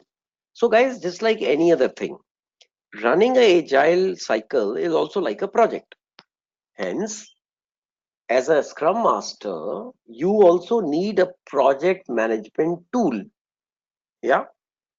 And we'll do certain details on tools later, but for now I can tell you there are some fixed, established, very successful agile project management tools. For example, if you may have heard the name called Jira. Okay, so Jira is one tool which is used to create all the kind of a like the project plan, assign tasks, activities, durations, KPIs to your teams. And then as a scrum master, you can sit in that tool and monitor their performance week after week. And when you feed data to your project management tool, it's able to generate these kind of graphics while it maps it to the agility or the efficiency which is expected from the project. Okay, and let's see how. All right, first and foremost, burn down chart, also called sprint burn down chart, for tracking your sprint progress. Yep. So as I said, guys, box number 1 says it's automatically generated. Yeah, when you use an electronic tool. In this case, I'm referring to the Jira tool. So Jira tool generates this sprint burn down chart. Second, it represents basically development or completion of your user stories. So let's say you got 10 user stories to be developed in sprint cycle number 1. So obviously, sprint cycle is, let's say, for 10 days. Honestly, if I assume that all the user stories have a very similar complexity and estimates, I will expect, sorry, what did I say? You have, let's say, 5 user stories, yeah, and you have 10 days. So every second day of those 10 working days, every second day, you should be completing one user story in form of the development, testing, etc., all about it, right? So what happens is, guys, sprint burn down chart maps the gradual completion of user stories. Okay, now if you look at the chart, it develops like that. So the black line is basically the ideal trend. Okay, first of all, if you see on the y-axis, it's the hours. Okay, and on the x-axis, it's basically a timeline. Yep. Now, against the timeline, how many user stories got completed and how many are remaining? So what we plot here is basically how many hours of user stories are completed in on, let's say, 7th, 8th, 10th, 12th, etc., June. If you see, guys, it's a run from 6th June to 19th June. Okay, and if I consider only the working days, it's a 10-day cycle, which is typically aligned with your 2-week sprint cycle. So in 2 weeks, we have 10 working days, right? So on each day, how much of user stories were completed? Yeah. So this green line, the light green line represents which are yet to be done. Okay. So this blue line is basically the total hours, which in this case are around 298. So you have 298 hours of estimations done to complete your user stories, however many that they are. So the sprint burn down chart doesn't track the user stories. It tracks the effort behind them. So your total universe of effort for developing the user stories was 298 hours. So what we are doing here is that on different months, on different days, how many are remaining? So let's say on first day, 298 were remaining, which is fine because you just started the work. Next day, if you remember on 7th June, you can see, guys, 265 remain out of 298. So you already accomplished around 38 hours of work. Okay. And then on 8th June, 246 remains. and then on 11 June 205 remains. And that is how, when you reach the end of sprint cycle 19 June, then you should typically be sitting on 0 hours of work left. So what I did was I simply ran through a sprint cycle and I plotted these numbers, and the green number said how many hours are yet to go, right? And that's what I knew every single day, because every single day we used to accomplish as a team a certain amount of hours, and then we used to reduce that how many hours of the total universe of hours are left.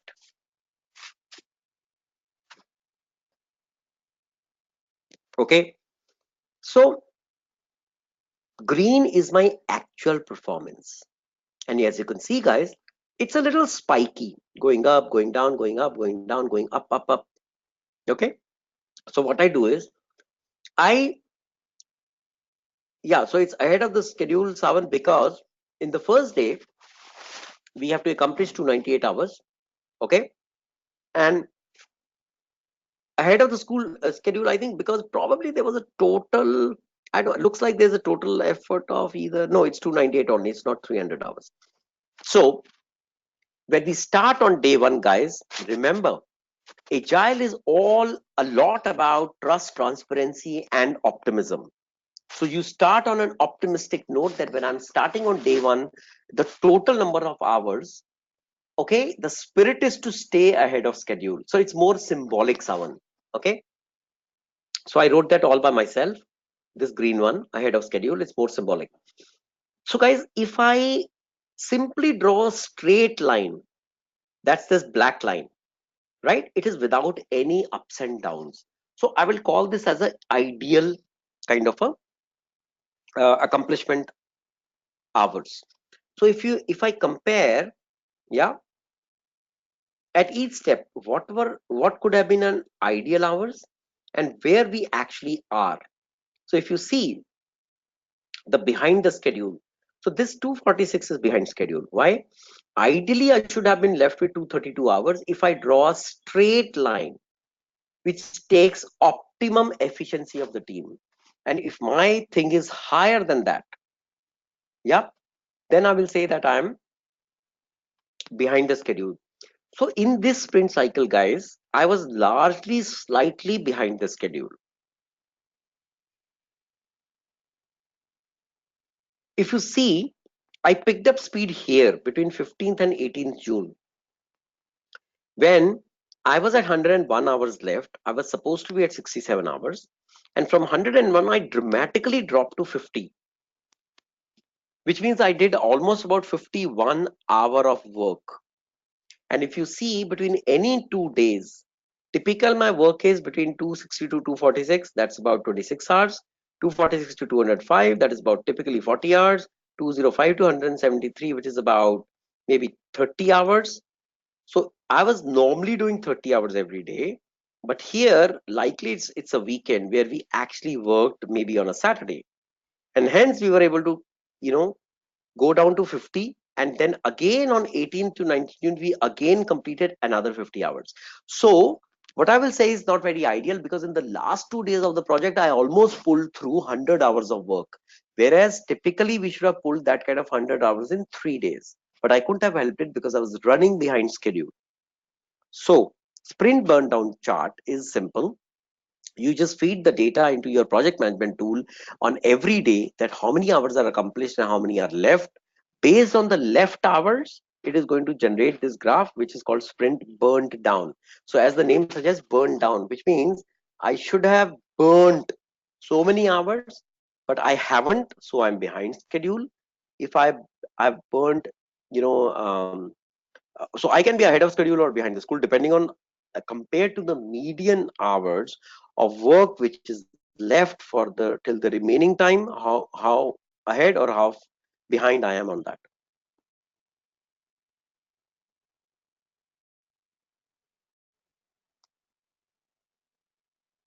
I hope, guys, this expression should be good. Yep.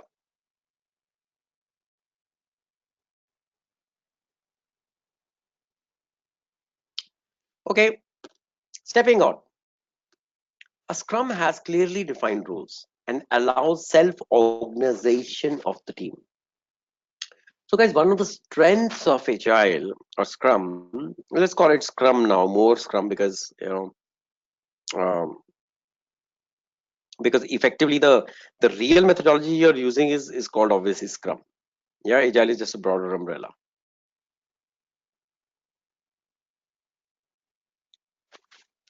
So what does it say? One of the guys' tremendous strengths of Scrum thing is that it has one, of course, it has clearly defined roles, which is fine, but it has a self-organizations skill sets within the team. Yeah, what does it say? Point number one. All customer requirements for the finished software solution that are known at the start of the project are recorded in smaller level of details, which is fine. We just break them down. Number two, the requirements are weighed and prioritized by cost, benefit, and then analyzed and detailed.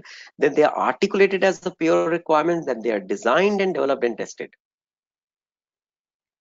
Clear? Third, high level of customer integration in this process ensures.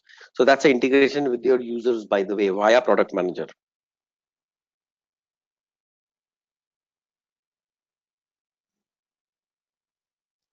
The high level of customer integration, thanks to that, it ensures that the process requirements and therefore the finished software exactly is as per what the customer needed.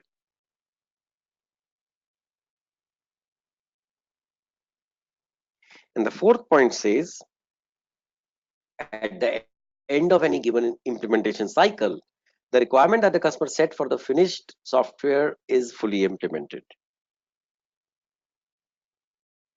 So what I'm the essence of this slide is, guys, instead of addressing at the end of the project the change requests for accepted components, that emerged later in the project lifespan are weighed as new requirements and reprioritized. So if you see, one beauty of this whole thing is it's at any point of time you can simply reprioritize, okay, as new things come in. So if you left out, if you left out some of the requirements, you can bring it in. If you can if something came in new from business, you can again bring it in at any point of time. So the biggest advantage here is that there is a living product backlog.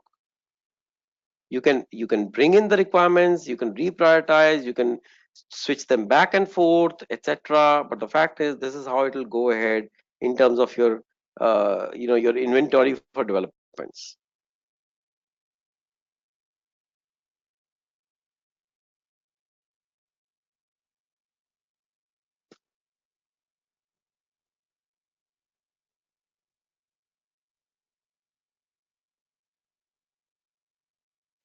Okay, so guys, I want to introduce you to something, something a little new here. Yep. And we call it development operations, also called DevOps. So let me ask you a basic thing, or maybe I can tell you a few things about it. Yeah. When you say our agile team or scrum team, right, it is continuously developing new functionalities. And when we say developing, we are saying we are constantly, configuring, programming, testing. Fine. So it goes into deployment. When I say deployment, it basically means that we put it in the queue where that particular development or configuration can be deployed into the production system. So once it is deployed, it's accessible for the user. So if we are talking about that same requirement about a search engine which the users wants to use to map the right quality of the jobs that are available in the market. So once you are able to complete the search engine developments, you are able to put it into the system. So the functionality has a front end and a back end. The front end is going to be the user interface which will come on the your user's laptop or desktop. That's the client, and the main thing is sitting in the server, right, where the functionality is deployed and where the codes are deployed. So whenever the user will put search criteria on the front end, that will be immediately processed by the code or configuration sitting in the server, right? That's how the typically server client arrangement works, right? So that's fine. Now development operation is, guys, an idea, and that came up because some smart fellow thought that the Scrum team will continuously develop, the functionalities, etc., and keep deploying into the system. But what if there is a risk? And what is that risk? The risk is that the deployment strategy is not very efficient. So let's call deployment as the operation, which means the operation to deploy a functionality into the system. Now imagine if that functionality sucks, right? It's running slow, it's not optimally utilized, there's nobody to man it, and etc. Then what is the point of you developing such good products on time with right quality, etc., etc., etc.? It doesn't really go anywhere because the users will never get to use them in an expedited mode. So then, guys, this new things of development and operations came up. So dev, development, ops, operation. Dev development is the sprint scrum team and operations is the deployment team. So development operations or DevOps is the practice of operations and development teams participating together in the entire life cycle, right from design to developments, to production support, which means design, develop, deploy into the system, right? And during this time, the operation team is in constant touch with the development team so that at the right time, the developments which are done can be made to go live. So just to eradicate or mitigate any kind of gaps between these two teams, we decided to make them work in joint harmony with each other. And that is what the funda of DevOps is all about here. Now, DevOps is a practice, I agree, but it's a practice which heavily uses a lot of tools as well. So when you go to a client's place, right, remember that you can put a lot of efficiency into the practice and the process as a scrum master, but you will be able to, you know, take the efficiency out of DevOps practice only when it has a certain mandatory tools, which are the prerequisites before you set up any DevOps thing as well.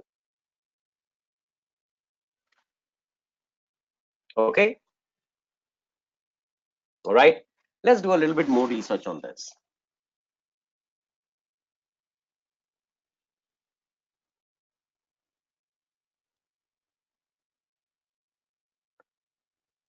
Okay, so it says DevOps is a term for a group of concepts which, not all new, have catalyzed into a movement and are now spreading rapidly. So I'll tell you what had happened, guys. Multiple agile sprints and cycles, also failed when the agile practice came into picture.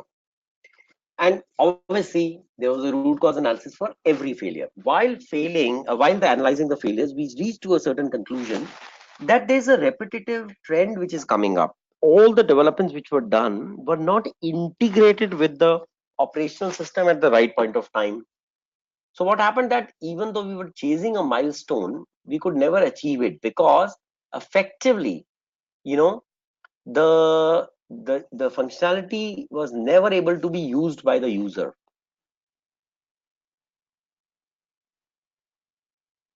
Okay, so one clarification from Savan, he's saying, do we make each sprint go live one by one, or we can make a complete Scrum go live as well? So, guys, as I explained earlier, you can either make sprints go live in sequence, one after another, or you can make the sprints go live in parallel as well, which means we as a team can work on 5 different sprints, which means there is a 5-member dedicated team to each sprint. So there are 5 sprints going on in parallel, and that's okay that 25 people are working together, and that's what we call a scrum. So it's all right that a scrum can also go live, which means all the sprints within a scrum can go live together. And typically classical example, which I think I know whether I gave you earlier. So if you remember that example where the Nokia phones, right, the slimmest phone in the world was getting developed, that time I had outward designs, aesthetics teams separately, design thinker teams separately, the circuit and the motherboard team separate, right? So they were all working in interlinked with each other, obviously, but each of them had a separate area to cater to. So we clubbed each team separately into a sprint team. So they were doing their design and development in sprint cycles. right? So in the overall pursuit to develop the phone faster, the outward screen design team and the design thinking team was working along with them, right? So all of them are working, but in parallel sprints. So because it's very clear, guys, that there's no interdependence between two different sprints here. One is everybody's on a different set of tasks altogether, different tasks. So it doesn't matter interlink with each other. Then what the heck, man? We can work on a parallel cycle to conserve time and be more efficient. Yeah. Okay. So all right. So let's look at more of DevOps concepts. So this one is saying that DevOps has a large scope and it's a large concept, so we need to understand it well. Okay, but the fact is, guys, let's understand it well anyways, because it is spreading very rapidly. So many clients where you go now, they want to establish a agile practice and a DevOps practice as well. So you may not be the best person to help them to set up the DevOps perspective, because it's a very tool-based approach. So it's definitely more technical than just being functional. But being the Scrum Master, I think you should have a very good understanding about DevOps, and that's what we are trying to do right now. Okay. The first trend which is coming up with DevOps is that it's called agile infrastructure or agile operations, right? And the word makes sense, because when you say, hey, what is your infrastructure regarding tools and various other things which you'll be using to deploy your agile development into the system? So in one way, the DevOps is also called agile infrastructure, because essentially it's a large inventory of different tools which are used to deploy the functionalities. Second is much more expanded understanding of the collaboration between developments and operation. And remember, guys, in all stages of the development life cycle. Okay, so these are two different ways in which we are trying to explain DevOps. Oops, there was a video. Unfortunately, we'll miss it, but never mind. So guys, if you look on the slide, the benefits of implementing DevOps are again a lot by itself.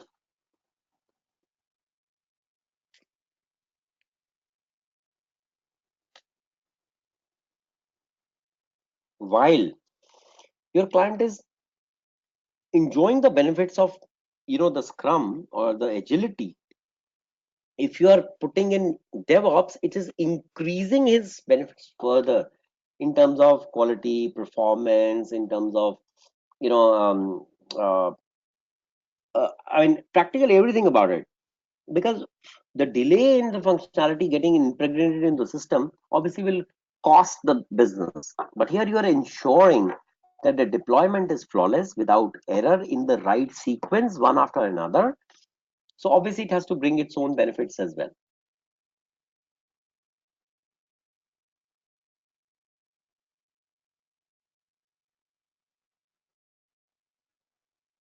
So this is nothing very different from agile. If you see, the DevOps principle are also pretty much same: iterative, incremental, continuous, collaborative, etc. Okay, but let's more important is let's look at DevOps practices. So what actually happens in DevOps? Yeah, one, there's a self-service configuration. Second, there's an automated provisioning for most of the things, whether you want to call it a continuous build, which is continuous programming, or continuous integration, which means continuous deployment of changes as soon as they are developed and tested in in the Scrum part, they are immediately deployed in the DevOps part. Yeah. So DevOps continues to make the what we call it continuous delivery into the client production system, right? Because there's a automated release management as well.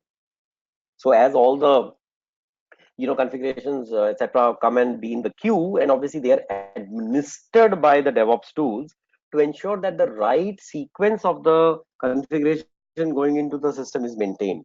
So obviously, let's say first comes the sales order, then comes delivery, then comes goods issue, then comes customer invoice. So obviously the changes that you have done for this large process should also go into the production system in hierarchical order.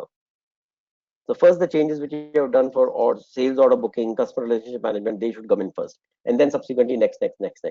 Okay.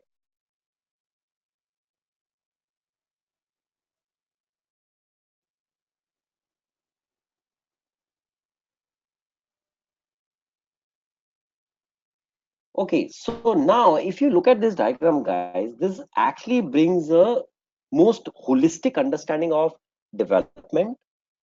Okay, then of course with operations. So development and operations are eventually clubbed with the quality assurance.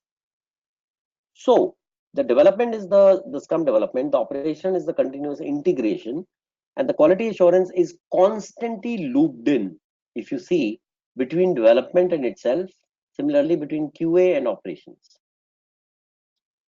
Let's see what happens where.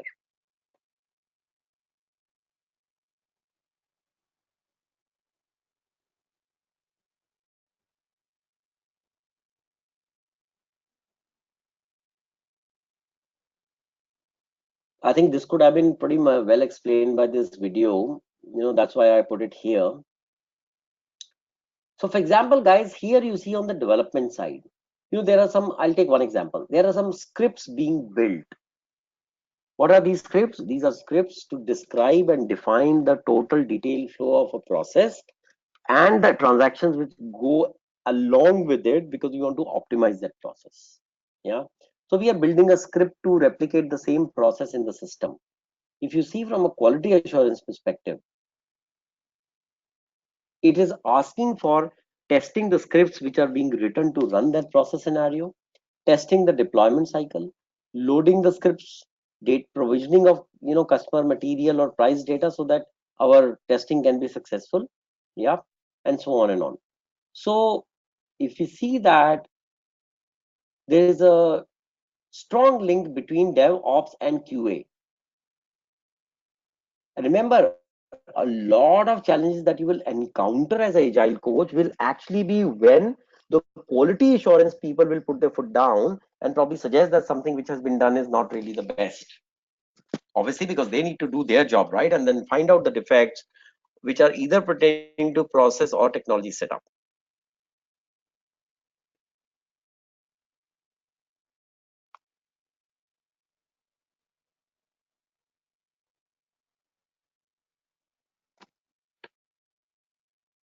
Okay, so this is a little dated study, but the trends have not changed.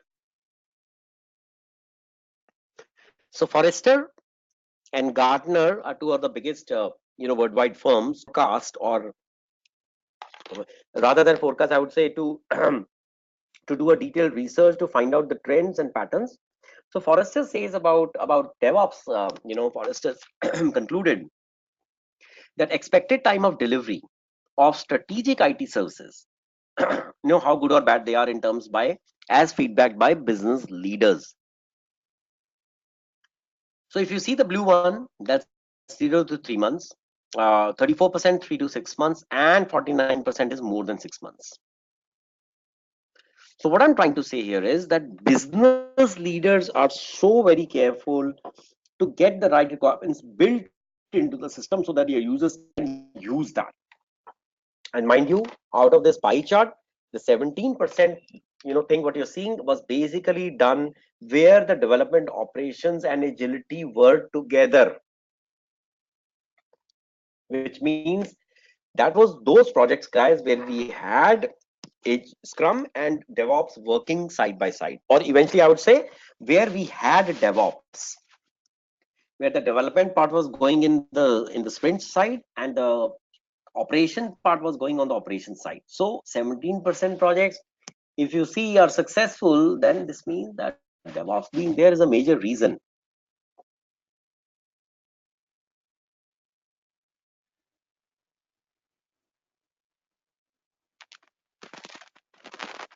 So what we are trying to say here is that, guys, you need to rather look at an agile ecosystem where there are the two components are together, because seriously the success factor will come only that. Agile is fine, you're giving the organizations a lot of agility to move, to respond to an unpredictable market in a very uncertain business situation, but you're doing well, you're doing great. But the fact is, if you include agile with DevOps, it's going to be a double whammy.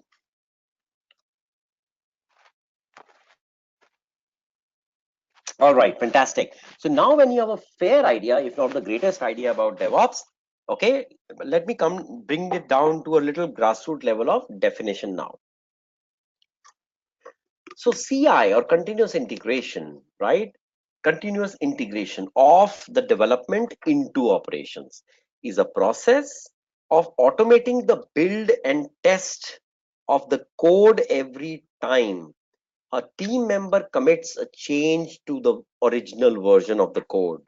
So now DevOps has shifted little bit into the development as well, because if you have to integrate two things so well, obviously they can't be, isolated from each other.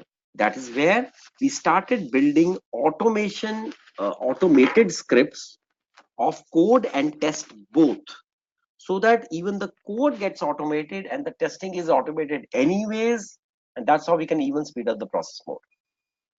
So what does continuous integration or DevOps either way encourages? It encourages the developers to share their code and unit test by merging their changes into a shared version control repository every time their task finishes. What does that mean? There is a small room. Obviously, it's a virtual room in the server. So me, Didin, let's say Mazebean, or let's say Anshul. We are the four people who are programmers. So guys, every time we either change the current program or code, or we introduce a new code into the system, right? Because that's important from a development part of the story. So what we do is to now think about it, guys. In a system where there are multiple sprints or scrums going on, right? There are, let's say, a total of 100 team members, and out of that probably 40 are programmers. And think about it, they're all writing either new codes or changing new codes. If a suitable versioning is not maintained, what happens is there it could lead to a terrible chaos, because so much of new things are flowing into the production system. We need to do that with certain sanity, right? Because otherwise then the system will not end up enjoying all the developments that are being done. Hence CI was again developed.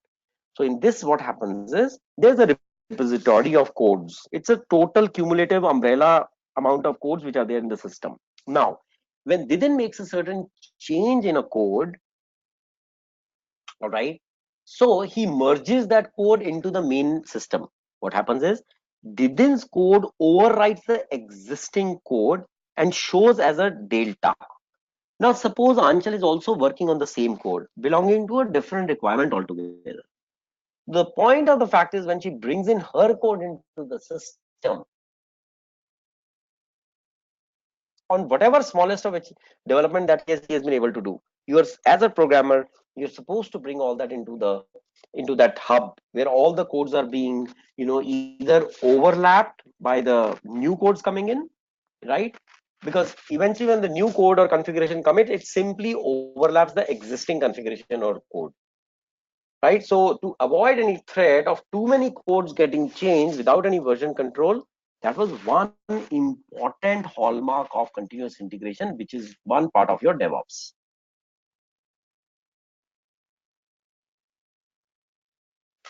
Okay, the second point here is the code triggers an automated build systems to grab the latest code from the shared repository and to build, test, and validate the full master branch. So now let's say I wrote 3 codes for order sales customer orders, maybe 2 for deliveries, maybe 5 for goods issue, maybe 6 for invoice generation or modifying invoice generation, right? So what happened that in total we wrote almost 20 plus codes. So what happens is, thanks to this automated system which is built in, yeah, it captures the latest kind of a code which has just come into the system belonging to either delivery or sales order or goods issue, and it overrides the existing code. So when you say, hey, but I automated the building part, which means the coding part is also getting automated. What does this automation system do? It, let's say for pertaining to delivery, it will just pick and choose the latest configuration which has come from anywhere outside, and he will, and it will remodify or deploy it into the system exactly like that. So if you look at the diagram, guys, these two people are myself and let's say Anchal. We are writing codes. You are checking the code into a source repository. From there, it is going to the server.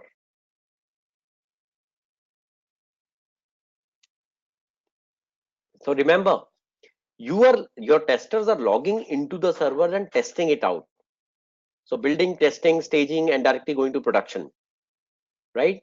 So this is the cycle in which it comes in this clockwise direction. Yep. So this is how development operations serves a very important idea of giving us a source repository of codes where you can play around to make sure what is the best code, and that is something which will be further deployed into the server.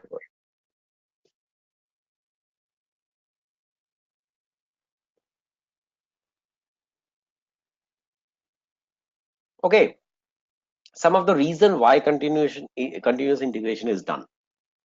First of all, guys, in any typical agile project, half the team is coders. So the developers or coders or programmers, whatever you want to call them, they often work in isolation. So, which means that even though physically they may be sitting, some coders are sitting in Finland, someone in England, rest are in India. So in a way, I would say they are working in isolation.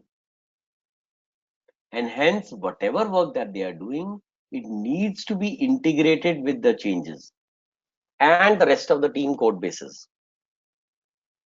That is why the continuous cycle of making sure that we could give them a source repository where all the changes could travel in.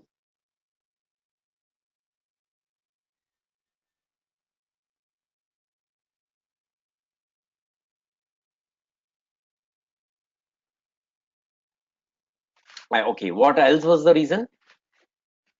Waiting days or weeks to integrate code changes, obviously creates many conflicts. So let's say if I'm waiting for you three programmers to give me your codes, while I as a deployment person will put them into the system, yeah, it can take a long time as well. Even though within the sprint cycle, the days are defined. But why should I wait? Hence, continuous integration emerged as a right practice because it requires the development team code to be merged first to a shared version, okay, and it keeps getting merged there only, so that eventually the final code can be taken out of source repository and deployed into the system.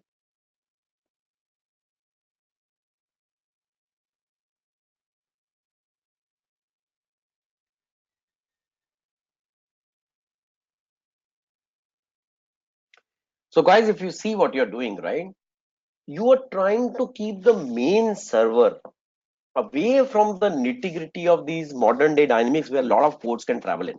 So what is happening? Source code repository is taking all the brunt of multiple pods coming in or getting modified. But it's suffering, obviously, the the source code kind of story, but at least it is protecting the main server or the master branch to stay clean, right? That is where, guys, the safety part which we provide to the mainline server, which is obviously directly being used by the business users, and honestly whatever happens we can't screw up with the production system, right? So that's why this default in between system which was created makes itself useful. So when you're reading this name called JIT is also a sorry, this JIT is also a tool. So JIT and Jira are two of the mainline tools to manage an agile project.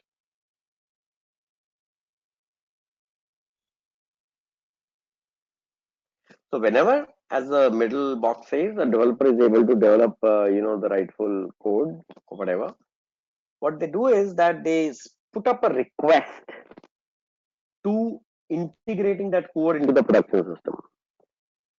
And when that request is approved, and who approves the request? Typically, it is either the project manager or typically the agile coach, etc. And what do you need to validate? That the functionality which is coming in does belong to the solution which you guys developed for a certain requirement. If this validation is fine, then deployment team will simply deploy that configuration or code into the master system, which in this case is the mainline server.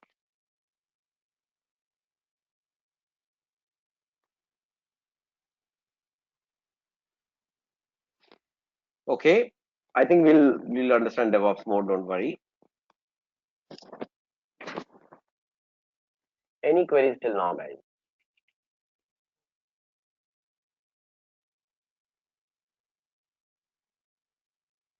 Okay, one query says our networks and databases team also part of Agile because there's a lot of dependency on them. Yeah. Okay, so guys, someone has asked a very good question. So he's saying, is network or database team part of the Agile team? So I was just probably going to say that, someone, you just pulled it out of my mouth. So your continuous integration team is that team. Yeah. So your network and operation team is continuous integration team. So basically means the ops team, what I'm talking about, consists of these skill sets which are responsible to sustain the database. Okay. Ensure that the new changes which are coming in does incorporate into the database of either the server or the source code repository that we have put before the servers, where the final code can be extracted and deployed into the production system. So the answer is yes. Network, database, this is part of the ops team, which works jointly with the agile team to do this entire magic end to end.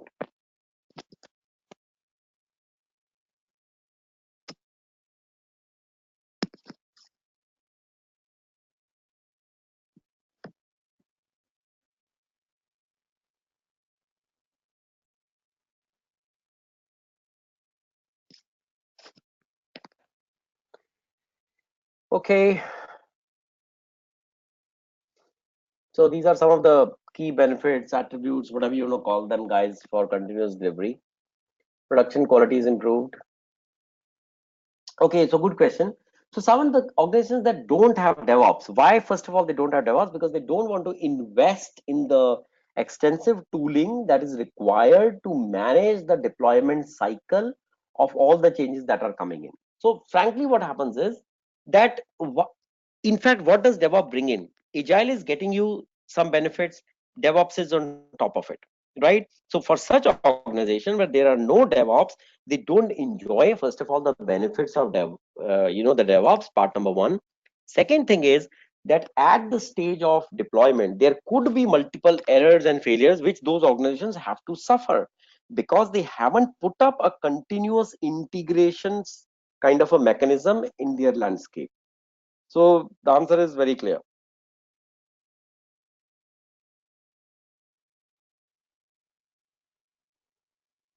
And guys, I mean, think about it. I'm talking about this point, yeah, ideal for a competitive day and age. Today's business is very competitive, right? So what I'm trying to say is, what do you need to fight competition in a very solid way? You need the optimum processes, to be there with you. And for that, what you need to generate right requirements, get them made, developed, and deployed into the system, right? So that's your competitive edge. But if you are not improving on your continuous integration part, what will happen is that what you expect typically may not happen, because the errors at the stage of continued integrations are also very high. So what will happen is that your competitive edge will go down because what you expected to be in the system never reached there. Yeah.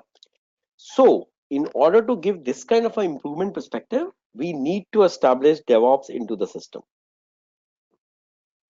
Okay, guys, just give me about 20 seconds and look at the slide.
Okay, so the DevOps culture. So guys, a lot of things in Agile are also cultural experiences. Okay. So because I'm telling you guys, the difference between success and failures between two Agile coaches, or let's say Scrum Masters, depends on how well or not so well one has understood the culture and other hasn't. Yeah. Now, what do we have here? DevOps culture stresses on small, multi-skilling, multidisciplinary teams who work independently and take collective accountability of what they have done for the users via software. Yeah, a heavy statement, but I think you have gotten it. Yeah. Now, important truth for a DevOps team, there's no place called like production. Everything they do is about making customer experience better, which means this continuous integration is eventually in the production system.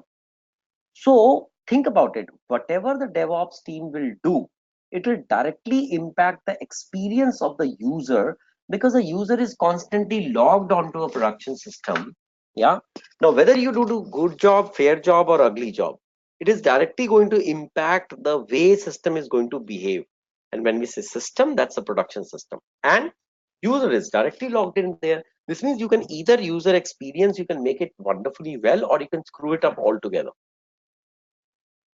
So when it comes to analyzing the customer's live experience, right, that's where we step onto a continuous assessment, which means that somebody has said, right, hey, don't think that towards the end of the sprint cycle you will just make sure that the deployment part goes well into the production system and your job is done. No, the continuous integration is is a phenomena which actually starts right from the beginning when you start building the the you start building the functionality.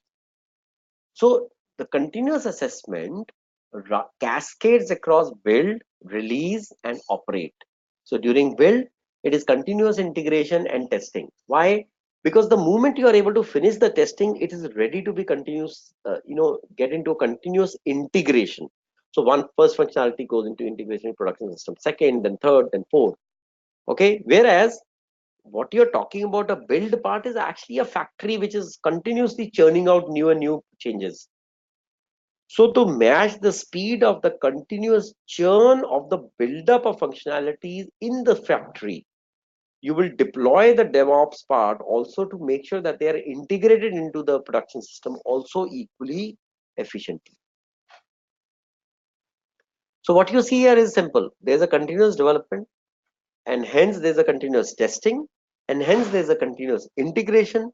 When there's integration, then obviously there's a continuous deployment. When there's a continuous deployment, of the functionality into the production system, the user is able to enjoy those deployments, because now what shows up on his user interface is that right pop-up where he can take a drop down to pick and choose the right choice, so the risk to his process execution in the system is low, and that's what he wanted, and that's what the user calls a great experience. So when you say continuous operation, it's basically the continuous operate mode in which the user keeps working into the system. So guys, these three wheels that you're looking at, the left wheel is build, which is pertaining to the agile team. The central wheel is release, which is pertaining to the ops team. And the third wheel is basically the user experience. This is how we want to describe the DevOps culture. Yep. I hope this is good. Yeah.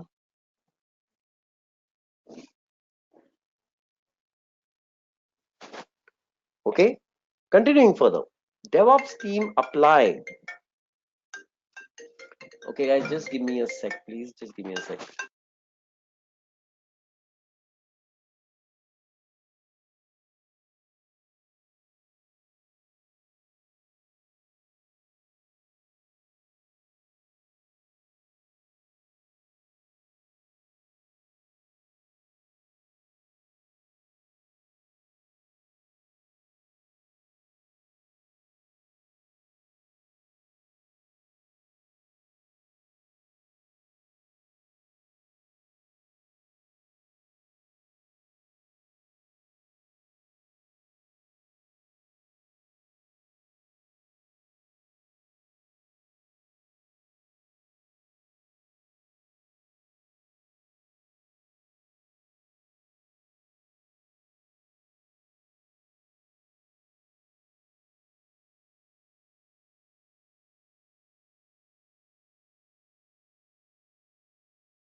Okay, sorry guys, it was an important call. Yeah.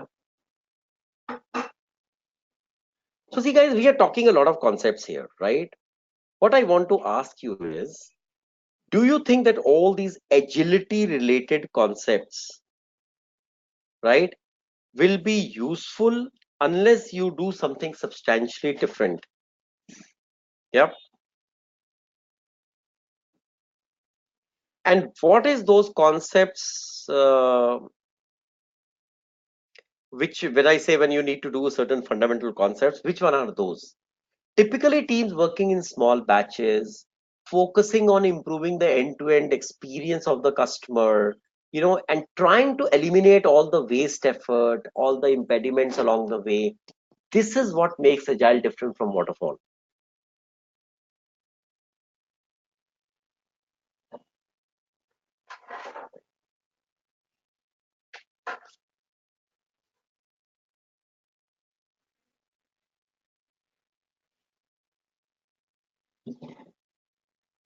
Because if you see, you can conceive the most brilliant algorithms of the world, but unless you make them work consistently in an efficient manner, cycle after cycle, your things will never get it, that success.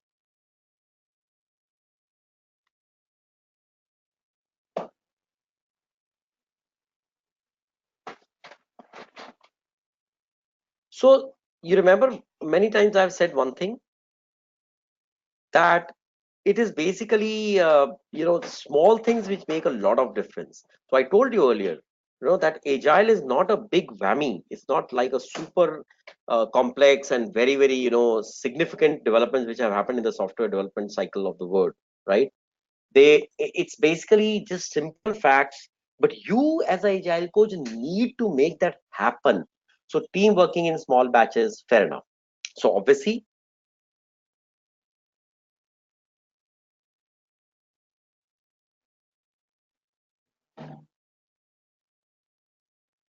because what do you do? To be honest, what is your role? As a mentor or as a scrum master, frankly, you're not even doing any development yourself. What are you focusing on? What is your job, guys, is to ensure that the team's focus on the end result never goes away. If you constantly keep reminding them of the same, discussing with them and flashing it on some kind of a dashboard, okay, what happens is that the developers and the testers and all the other parts of the team, they always have the end result in mind. So they do all their developments and testing keeping that end result in mind. And that is where you hook on the team directly to the business viewpoint. And this is, guys, what makes all the difference.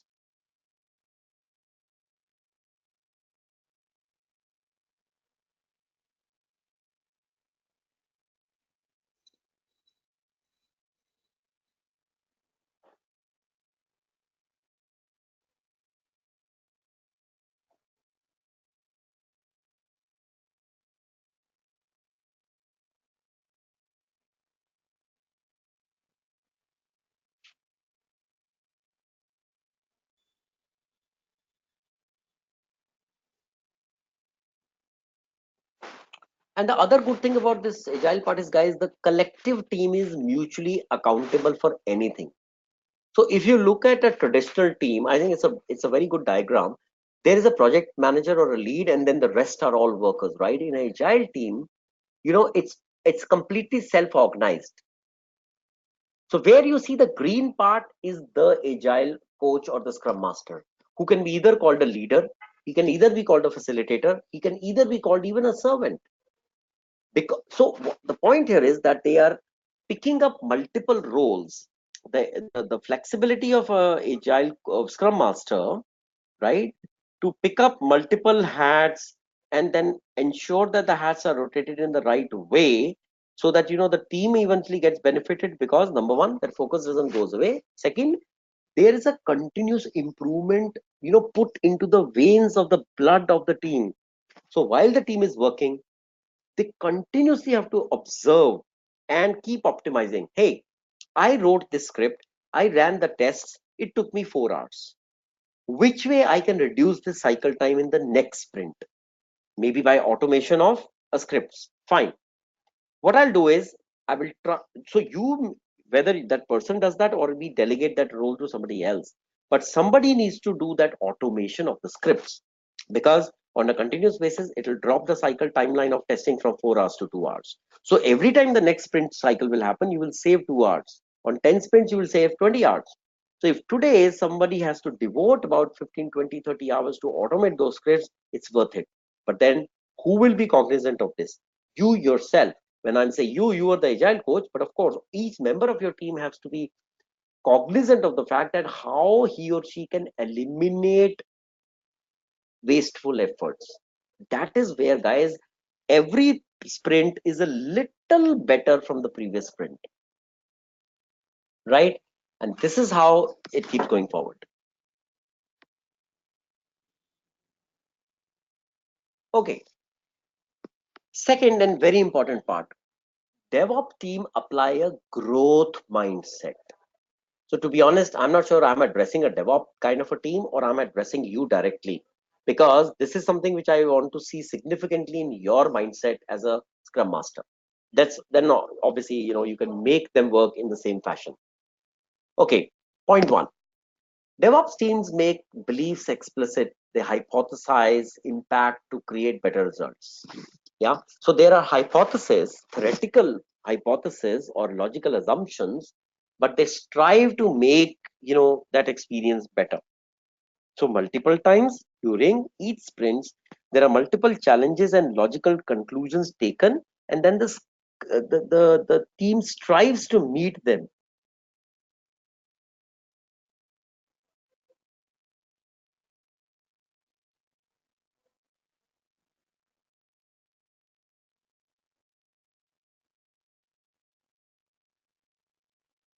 And that makes all the difference.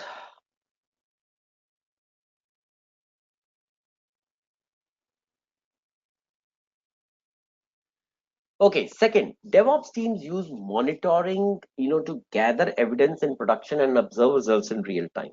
Now, guys, this is nothing but exactly a direct impact of, uh, you know, uh, the tools and equipments which they use. So, of course, heavy duty, heavy quality tools and dashboards are used by DevOps teams to gather evidence that if there's anything wrong in production, because of the continuous integration and deployments of changes which are coming in cycle after cycle, right? So they keep scanning the system to check that out as well.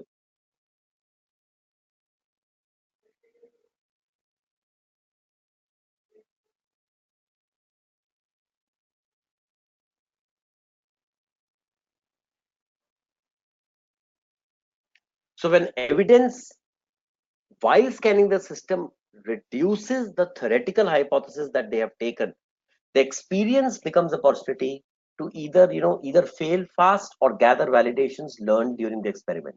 So what is the idea behind this point? That agile team or DevOps team, sorry, yeah, it takes continuously some kind of risks as well, because they need to generate a certain minimum amount of new learnings from each sprint.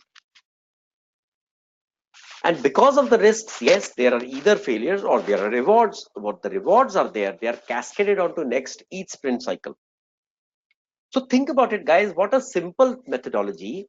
We just broke the entire waterfall into smaller sprints, but it gives us hell of a lot of flexibility. If we learn anything, we can put into next sprint cycle. If we improve something, we can put into new sprint cycles. If we, you know, understand a certain better way of doing build and test, we put it into next sprint cycle. This is how this whole thing emerged. So what happens is first sprints may go bad, second may go bad, third may go even bad, but then fourth onwards, everything starts getting very, very good. Okay. So when the fourth box says the teams preserves the actions which continuously lead to an improvement. That's what I've said, in my last point, that we continuously deploy the good things happening into next sprint cycle. We learn from it, we improve that further, we deploy it into further next, and that's how the cycle goes on.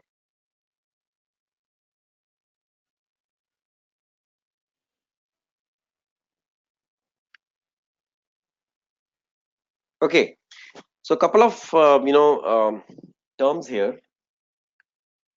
So obviously, I mean, everything has its own terminology, right? So DevOps has also its own terminology. First terminology says optimizing mean time between failures. I think it makes some sense, but I'll anyway explain it.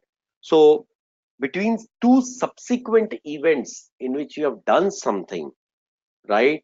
If the first one has been a failure, it's basically the mean time between those two events. Okay, we need to optimize that.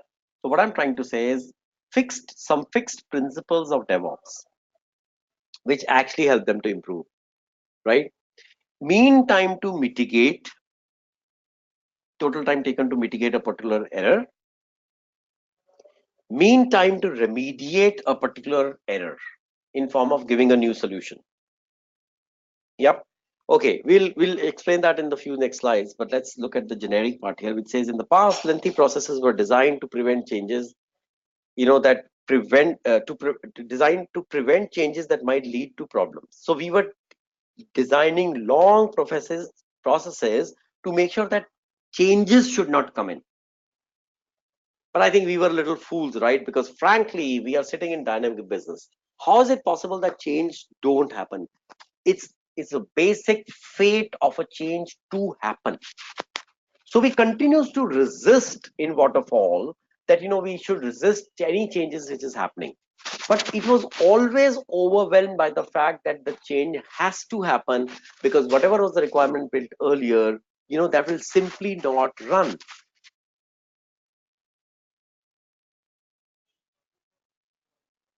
So in the DevOps culture, DevOps teams stress being able to move fast and understand the impact and react quickly. That is the whole idea.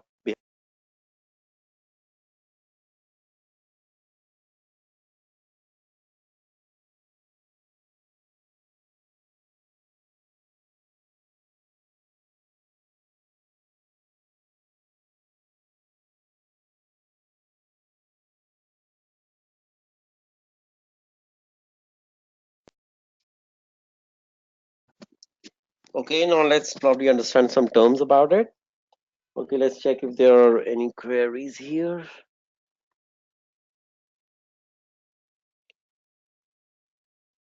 Okay, so one query which says how would the responsibility of DevOps differ from PMO? So guys, PMO is the project management office.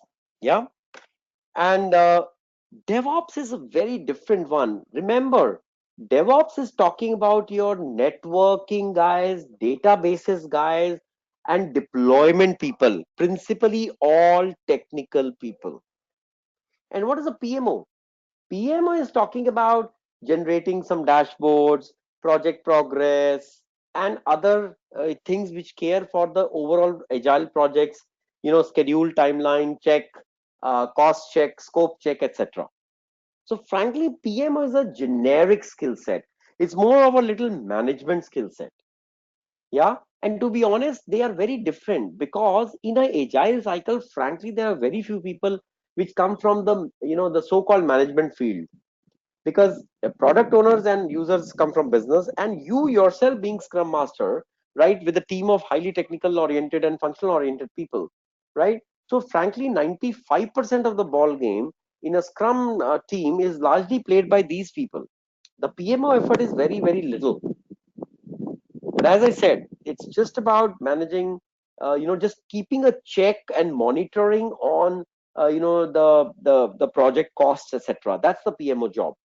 Because frankly, in terms of schedule and timeline, you as Scrum Master are using tools like JIT and Jira, typically Jira, to manage the overall project. So frankly, it's the two things are very different. Yeah.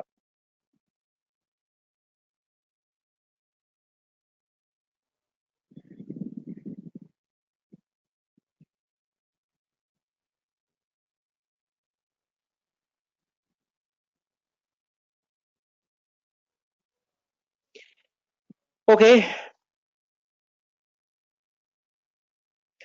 So one of the good things about DevOps is, guys, that they in DevOps team. So this is where someone your answer is getting more and more clear to you. DevOps team doesn't think in terms of roles, right? So in traditional teams, we had roles, right? So you are a functional analyst, you are a configurator, you are a developer, you are a tester. This was the roles given directly to people. In this culture, guys, it's more about competency and skill. And the reason we do that is because we are actually developing teams which are cross functional. So essentially, it's not that there's a boundary or a borderline beyond which you cannot operate as a tester. In so many agile teams I've seen, the testers are doing some coding as well. The testers are doing some configuration as well. And the same thing goes for other roles. So the idea is that it's the competency or the skill which is focused upon. Now think about it, guys.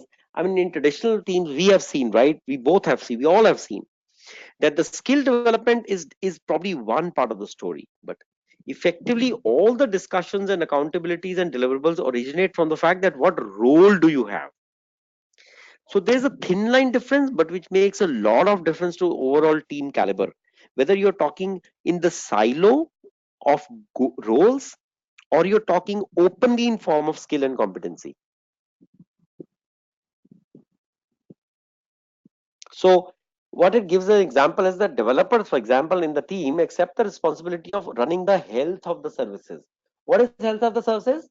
Is basically making sure that your database are up and running. And what is that referring to? It refers to the performance of your databases. So is a developer supposed to do that in conventional teams? No, they are actually called database people who maintain databases, who optimize databases, who archive some part of database, and who make sure that the performance is efficient. But in agile team, a developer is capable to do that as well. So they are able to rotate themselves quite well because they have an add-on skill, and that is what adds to the overall efficiency of the team.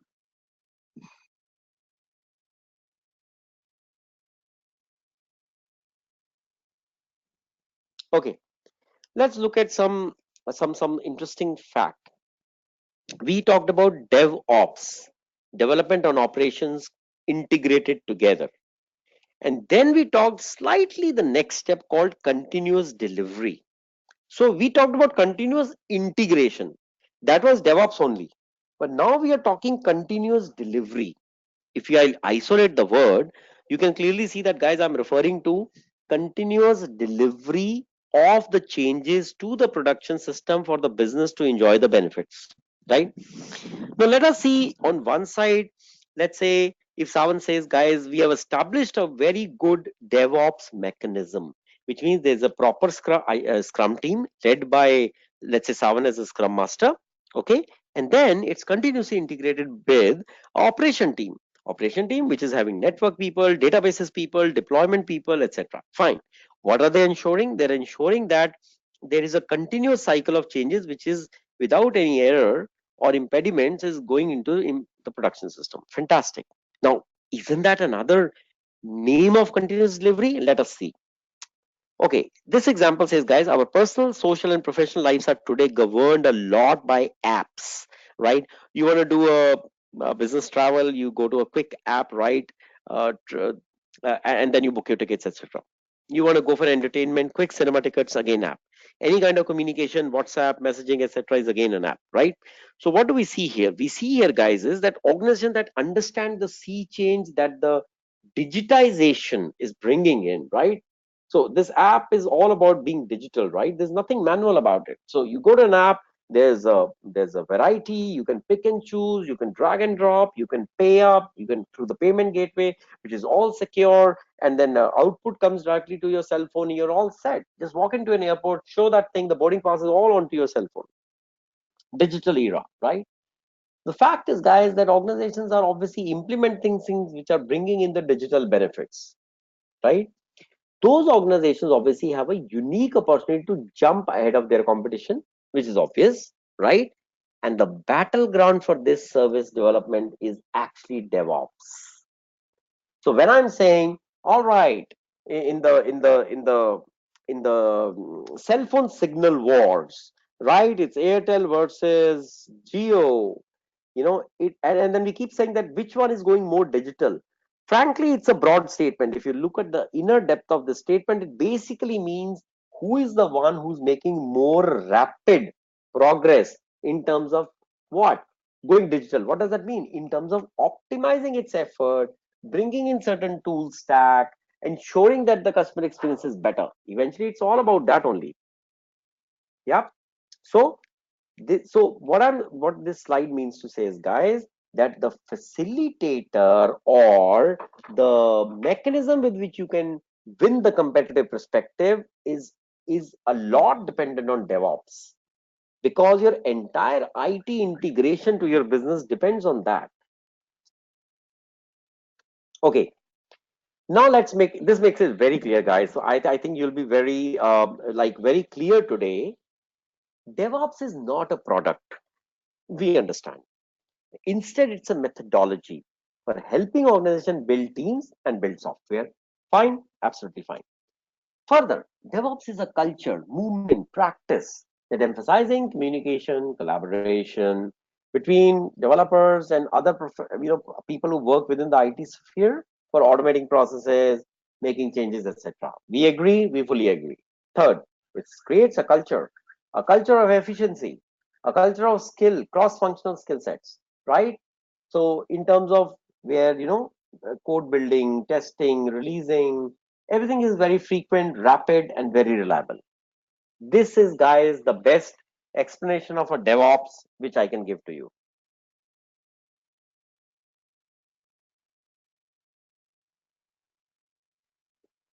Okay, continuing with on the same discussion. Yeah, the market demand for DevOps skills is growing very fast, and to be honest, DevOps engineers are among the highest IT practitioners paid today. So when you say I'm moving into as a Scrum Master, you're practically coming into IT. Okay, and the fact is, guys, that eventually combining various skills is always a great idea. So being a scrum master who understands the continuous delivery or the integration part is even better. Now, one of the research guys says 30% of the 300 organizations, which is almost 100 organizations, which were surveyed in a run up to 2015 DevOps Summit, had either started to implement DevOps strategy or had already had merged developments and operations, and the rest of quite a few were planning to go this route. Okay, simple slide just to explain the significance of DevOps. Now, till now we were talking DevOps and continuous delivery. Is there a difference? This slide probably is trying to give you that answer. DevOps and continuous delivery are two related children. Yeah. So although the distinction between DevOps and continuous delivery may cause confusion, frankly, guys, in reality, there is some difference between the two. Okay, let's look at the chart. These are standard software development lifecycle phases: code, build, integrate, test, release, deploy, operate. Right? When you say, guys, we are in code and build phase, I will say you are in your agile development phase.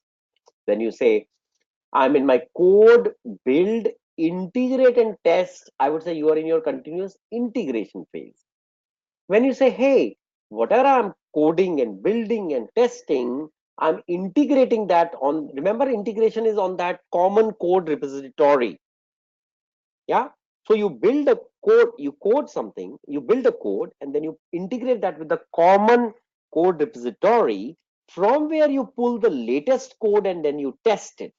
That's of course the continuous integration, because you're continuously integrating new and new codes into that common repository. Got it? And guys, if you're able to release that into production system also, then you say, hey, I'm doing a continuous delivery. And when that release happens, and this means that you're able to deploy the functionality into the system, you will say, hey guys, I'm doing continuous development as well. Okay. And if your user is able to use those functionalities and operate within those new functionalities and gain competitive edge, You will say, guys, my DevOps is complete. Okay. So now you see, guys, DevOps is a combination of agile development, continuous integration, continuous delivery, continuous deployment, and all these four plus plus plus plus equals to DevOps. Whereas the continuous delivery is one part of the story where you are saying, I'm building, I'm integrating, I'm testing, and I'm releasing that into production system. So I would say continuous delivery is a lower cousin of DevOps in overall. So just like, guys, DevOps is an umbrella coverage, and under that you have four mechanisms: agile, integration, delivery, and deployments. Is that cool, guys? So now that we see that these are two cousins, man, yep. So let's do a little bit more about it. Continuous delivery, guys, is an essential ingredient, who for the people who want to do incremental software delivery, that's fine.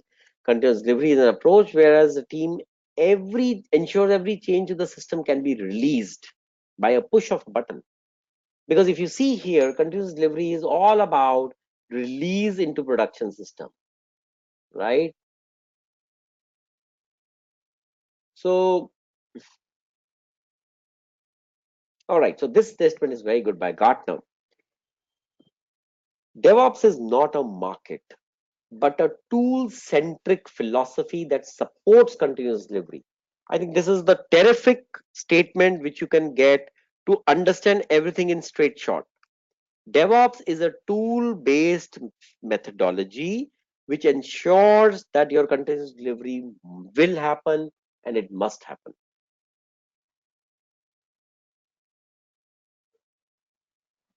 Guys, are we good till now? Let me know. Let me know. I took a lot of efforts to develop these slides so that anybody amongst you, obviously, and I know most of you are not IT savvy, but you still should be getting this ideas very, very clearly. So you can probably oblige me by popping up in the chat window if this is according to the expectations when you came into this thing, right? Because see, basically, if I catch you on the fundamentals and make you fundamental savvy, you are on your way to eventually become a good change manager. But the fundamentals are important. So yeah, okay, great. Fine, if everything is all good, then I think I'm not sure about you, but at least I deserve a break. I made sure that you guys understand well. And for that, I had to exert, I had to think hard, I had to stop somewhere, I had to speak a lot. I deserve a break, for heaven's sake. Okay, Anchal, you're turning out to be my very, very good friend. Yeah. Thank you very much for this, guys. Anjal, I really appreciate this. Thank you very much for this. Okay, guys. So then let's take a quick break. I will probably just grab a black cafe and bring it over, and maybe in 5, 6 minutes we can begin. Yep. Thank you very much for your help.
Okay.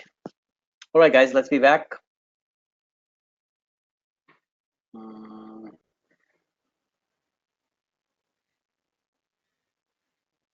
Yep. Yes, Savan, so you're that is right. So these are not the people from business operations. These are absolutely from development operations. So it's very simple. Yes, as you said, they push the development tasks which are done by continuous integration into the cycle. Yeah. Okay. Okay. So continuing to see my screen very well. Okay. Great. So this is a well done job said by Gartner. Okay. So now, guys, some of the discussions. Please keep this diagram in mind. Yeah, this one.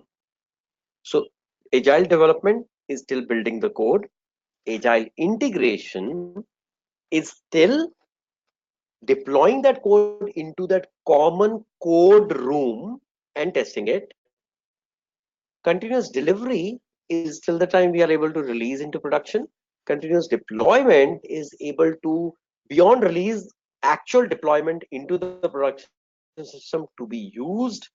And DevOps is where the users are sitting tight in their production system, and the entire work cycle of DevOps is working, and hence bringing them a continuous, seamless, and efficient functionalities as committed via requirements. Okay. Okay, let's do this. Evolution, agile to DevOps to continuous delivery. So obviously, guys, at some point of time, agile was just agile, right? And then DevOps slowly came in, enhanced its effectiveness, and then it came down to a continuous delivery, which is what the basically user wanted. Okay. The diagram is pretty all right. Simple, right? The so-called agile coach, right, or scrum master, right? They went step by step up the ladder from development organization to an operationally continuously integrated operational organization as well.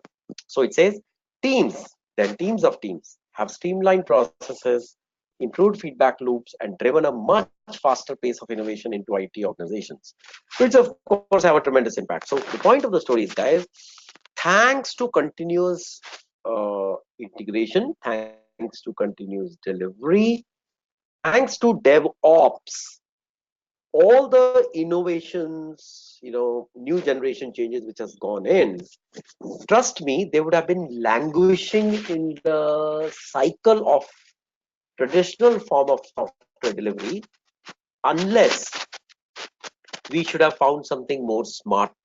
And the smart thing here is the DevOps part.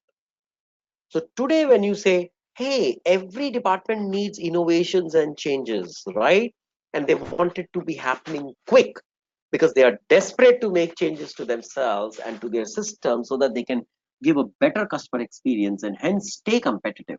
When every department is in a hurry, and frankly, being in a hurry, does it help? No, it doesn't help, because you need to run through the entire life cycle of conception of requirements followed by developments and testing and deployment to make that process smoother, faster, easy to operate, etc., etc. This whole thing came up, and that has obviously paid a lot of good dividends, guys, as I must say.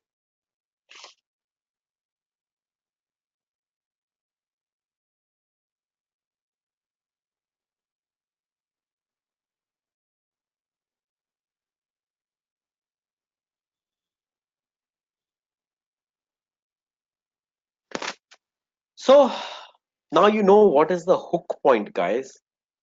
What is the hook point where you are thinking that to drive the organization in the direction of innovation, but remember, with in the absence of a suitable agile and DevOps part, it's not going to go anywhere.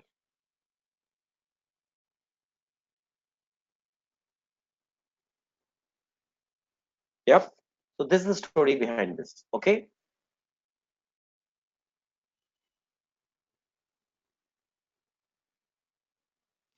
Okay.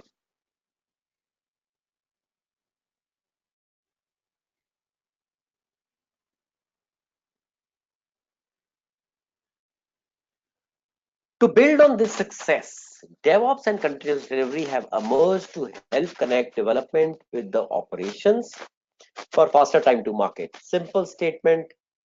There was a great video here, but I'll have to show you next time now, right? And this is, guys, how Netflix thinks of DevOps. So Netflix has been one of the very successful companies which have deployed DevOps to their tremendous advantage. So I want to show you a video which we will do next time. Agile ultimately gives rise to new process and technology breakthroughs. Great, aimed at streamlining and automating the entire SDLC. Fantastic.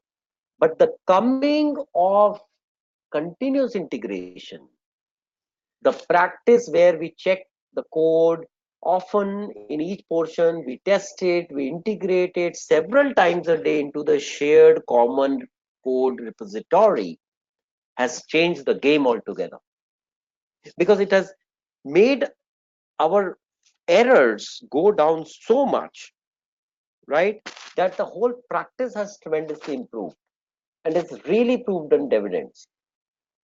Now, if I want to show you an end-to-end implementation life cycle of Agile, it may be something like this, guys. Yeah. So typically in the beginning, there's a project preparation. Yeah, and then there's followed by blueprint and design, etc. Right? And so I'm looking at the x-axis now, where I have first put these generic phases: blueprint design, build of code, test of code, final preparations, go live, etc. Now, if I look at this one, so first there's a definition and analysis of scope, okay, and there is a baseline build up. Baseline, only baseline, no incremental. First, the fundamental processes are built. There's a demo, it is accepted, it goes forward, and then it is broken down into smaller deltas and put into a backlog list, from where originates sprint 1, sprint 2, and sprint 3. Oh, sorry. Yeah.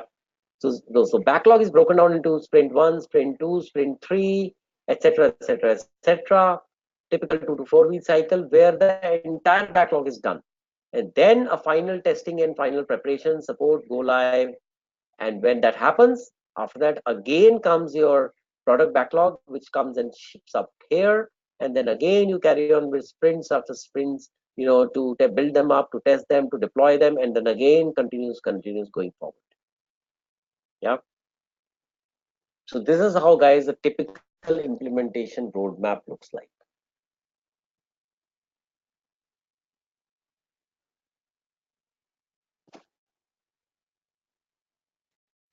These are known things, guys. Maybe a little repetition here, that agile software development is able to take changes into itself to a greater extent and still respond flexibly.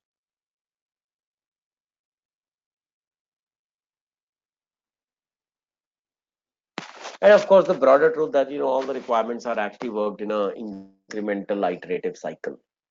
Yep. Okay. So now, guys, we will.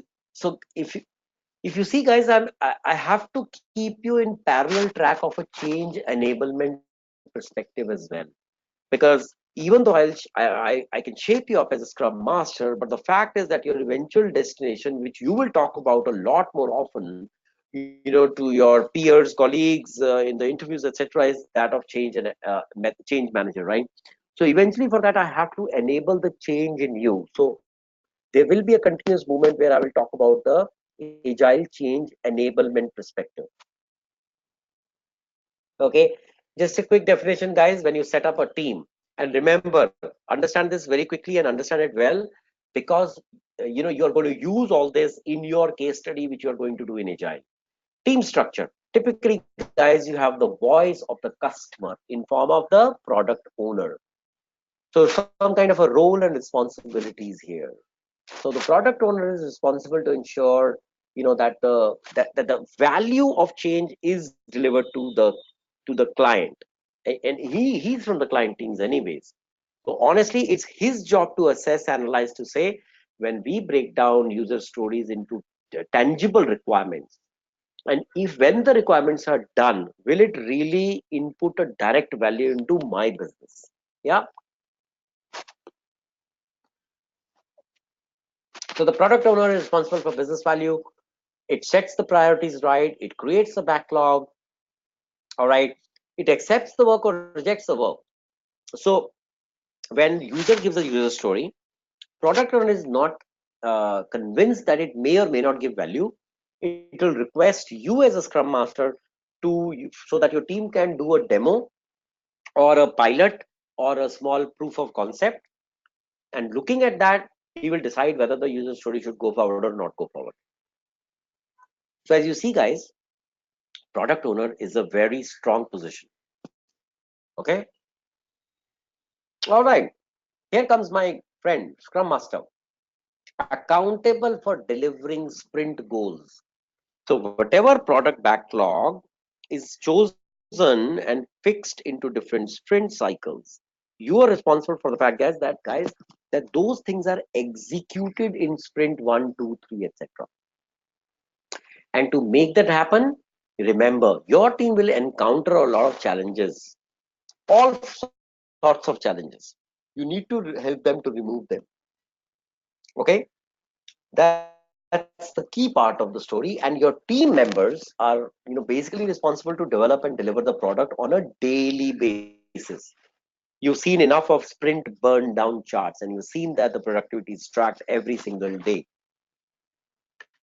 I expect your team members, or you should expect your team members, to be self-directed and self-organized, plus cross-trained, cross-functional. All right.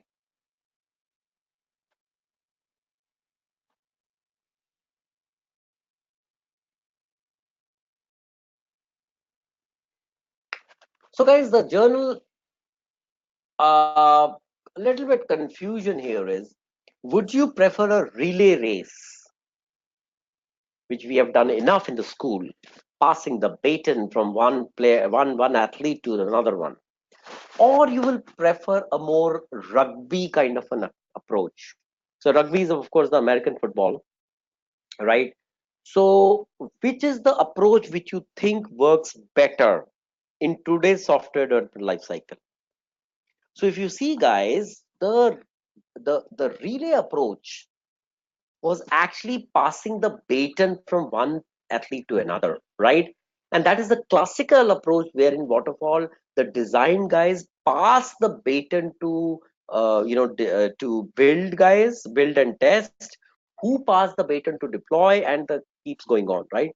So initially the business analyst passes the baton to design guys pass it to the technical architect, technical build guys, who are basically nothing but programmers and coders and all that, who pass it on to the test guys. That is relay approach. Instead, a more open, holistic rugby approach where the team tries to go at a distance as a unit. So remember, guys, if rugby you would have seen on American TV, the success in rugby depends that as a team, how much further into the other team's territory you're able to take the ball and then do a touchdown. That's where you would have seen what a fantastic way in which they keep passing the ball from one to another to another within the team, and they keep running towards, together almost, while passing ball between themselves into the enemy territory. And the hostile players from the other team, they keep jumping or do anything to bring the player or the ball down, right? This is that wonderful touch, which you see in Agile.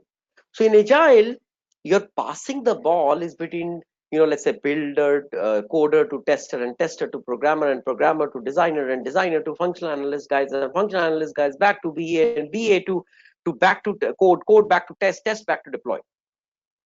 It's passing the ball while you are going forward together as a team. So when you accomplish first sprint, you say, fine, we have come a certain distance ahead together while we kept the ball between ourselves. Hence, tomorrow, remember, if somebody asks you, hey, what do you think is a better approach, Agile or Waterfall? And please tell me not more than in 4 lines. Trust me, you can be most impressive if you say, guys, the previous traditional waterfall model is more like a relay race, but the agile is more like a rugby, where we pass on the ball between each other as team players in a very collaborative manner while keeping the transparency and communication absolutely first hand. And then we keep progressing ahead, sprint by sprint, in a way to cover the territory so that to do a touchdown at the end of sprint 3 and tell the product owner that, guys, your value is delivered. So use this simile, okay? So as much as, guys, you use these similes to compare your agile, kind of a philosophy to that of, for example, a sport like rugby, it just makes it very clear to your audience that, you really have a good understanding about it. So keep these things in mind, because tomorrow when, when tomorrow means maybe a couple of, maybe another 2-3 months down the line, when we'll be actually doing an interview preps, right? So there, all these flair and ease of talking will really help. Okay. So guys, we done a great journey together till the time we understood the overall, the high level perspective of agile, scrum, continuous delivery, DevOps, etc. Now maybe let's go a little bit more into detailings on individual level. So which means let's pick up scrum, because eventually scrum is the overall lifeline of this entire magic wand that you are understanding now, right? Okay, so the new product development game. Two Japanese who actually gave a lot of life to Scrum. So, guys, the Scrum was basically an origin. Of course, it comes from the Kanban days, which Toyota used to, do very effectively. But if you want to pinpoint your finger at a certain owner who has been responsible to give the meaning to the Scrum what it has today, then the credibility goes to Hirotaka and Ikujiro. Yeah. Okay, so who uses Scrum? Microsoft, Yahoo, Google, the three big guys. Yeah. And apart from that, it's BBC, Philips, Time Warner, Lockheed, who make the aviation jet engines for Boeing's and Airbus, and then the Nokia and blah blah blah. Right? Everybody's using Scrum now, and not for now, guys. They are using. Some of them are using it for the last 3 to 4 years. All right. So somebody says, "Hey, tell me, buddy, what is Scrum used for?" Well, is it for commercial software? Yes.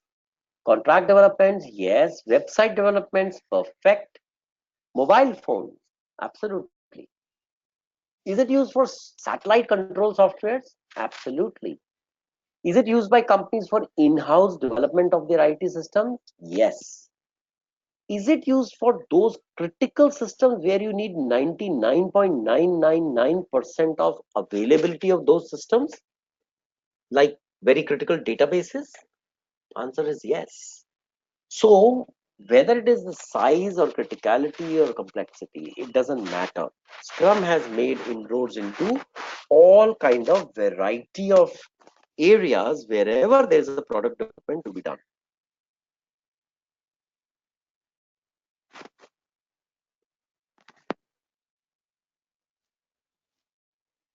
This we have pretty much seen earlier.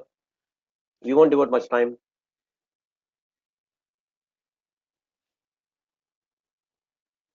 Okay. By the way, guys, surprise news is Scrum has been used in mid-90s and applied to thousands of projects worldwide. So it actually started a long time back. But honestly, if you ask about a very mature practice, which is fairly and squarely defined as an idiom, as a philosophy, as a methodology with proper tool sets, and plenty of trainings around here. So as to make sure that your team is fully enabled on that, I would say probably in the last 5 to 10 years, not more than that.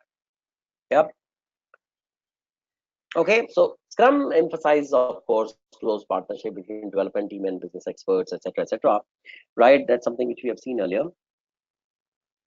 So, guys, the value portion of Agile includes these things. Yeah, individuals and interactions are preferred over processes and tools. Working software is preferred over comprehensive documentation. Collaboration with the end users is preferred over contract negotiations. And responding to a change is preferred over following a particular formal defined plan. Okay. All right, back to the rugby unit. Scrum, a rugby unit. Scrum has a holistic approach in which the phases strongly overlap. So your design, your development, your test strongly overlap with each other. And the whole process is performed by one cross-functional team. Okay, in overall, the team tries to go to a cover certain distance, as a sprint thing, and pass the ball back and forth. So multiple definition, Wikipedia says Scrum is an iterative incremental process of software development used with agile software development methodology. So definitions are different, guys. Somebody says it's a method, some say it's not a method, it's a process. Somebody says, hey, it's not even a process, it's a framework, for heaven's sake. And then somebody says, hey, no, it's not a framework, it's a method. Either way, whatever it is, I will call it, rather I will stick to my preferred thing is to call it a process which incorporates iterative, plus it has a lot of value on trust and transparency, plus there's a wonderful collaboration, plus there's a definite mixed bucket of skill sets, all put together, guided by a dynamic scrum master, is what we call the scrum part. Okay, 2 minutes to go, guys. Any queries, anything like that? So we started on. Okay, so how many slides are left? Oh, goodness me, we are on slide 85. Oops, we got 166 to do. Oops. But it's okay, guys, because we have understood the high level view very well. So frankly, in this so-called detailed view, we probably may be able to, fast forward as far as, you're comfortable. So I think we should be fine. Okay, no, that's fine. I've got a lot of slides, where I wanted to describe Scrum in 10 words. I want to describe Scrum in 40 words. I want to describe Scrum in 70 words. So I've just taken a lot of, build a lot of slides like that. But it's okay because now you understand Scrum to a large extent. I think we can quickly go through them. That's fine. All right. So that's great. What is the date today? 25th. Tomorrow is 26th, Sunday. I think we'll be logging in at 3 p.m. to keep continuing our journey into Scrum part. Fair enough. All right, guys. Over and out for today then. Yep. So enjoy the rest of your evening and wake up tomorrow morning. Have a not too much of a late night. Holiday tomorrow, for heaven's sake. Anchal, to be very honest with all of you guys, I actually wanted a holiday only for the last Saturday because I had gone out on a vacation. By some by some mistake, I think the Sunday also got declared as a holiday, and I was pretty much back in action on Sunday morning. So honestly, you guys, I've already enjoyed a weekend. So frankly, no more holidays till the end of the course. All right. Perfect. Super duper. All right, guys. Take care and over and out from now. Yep. Cheers and bye bye.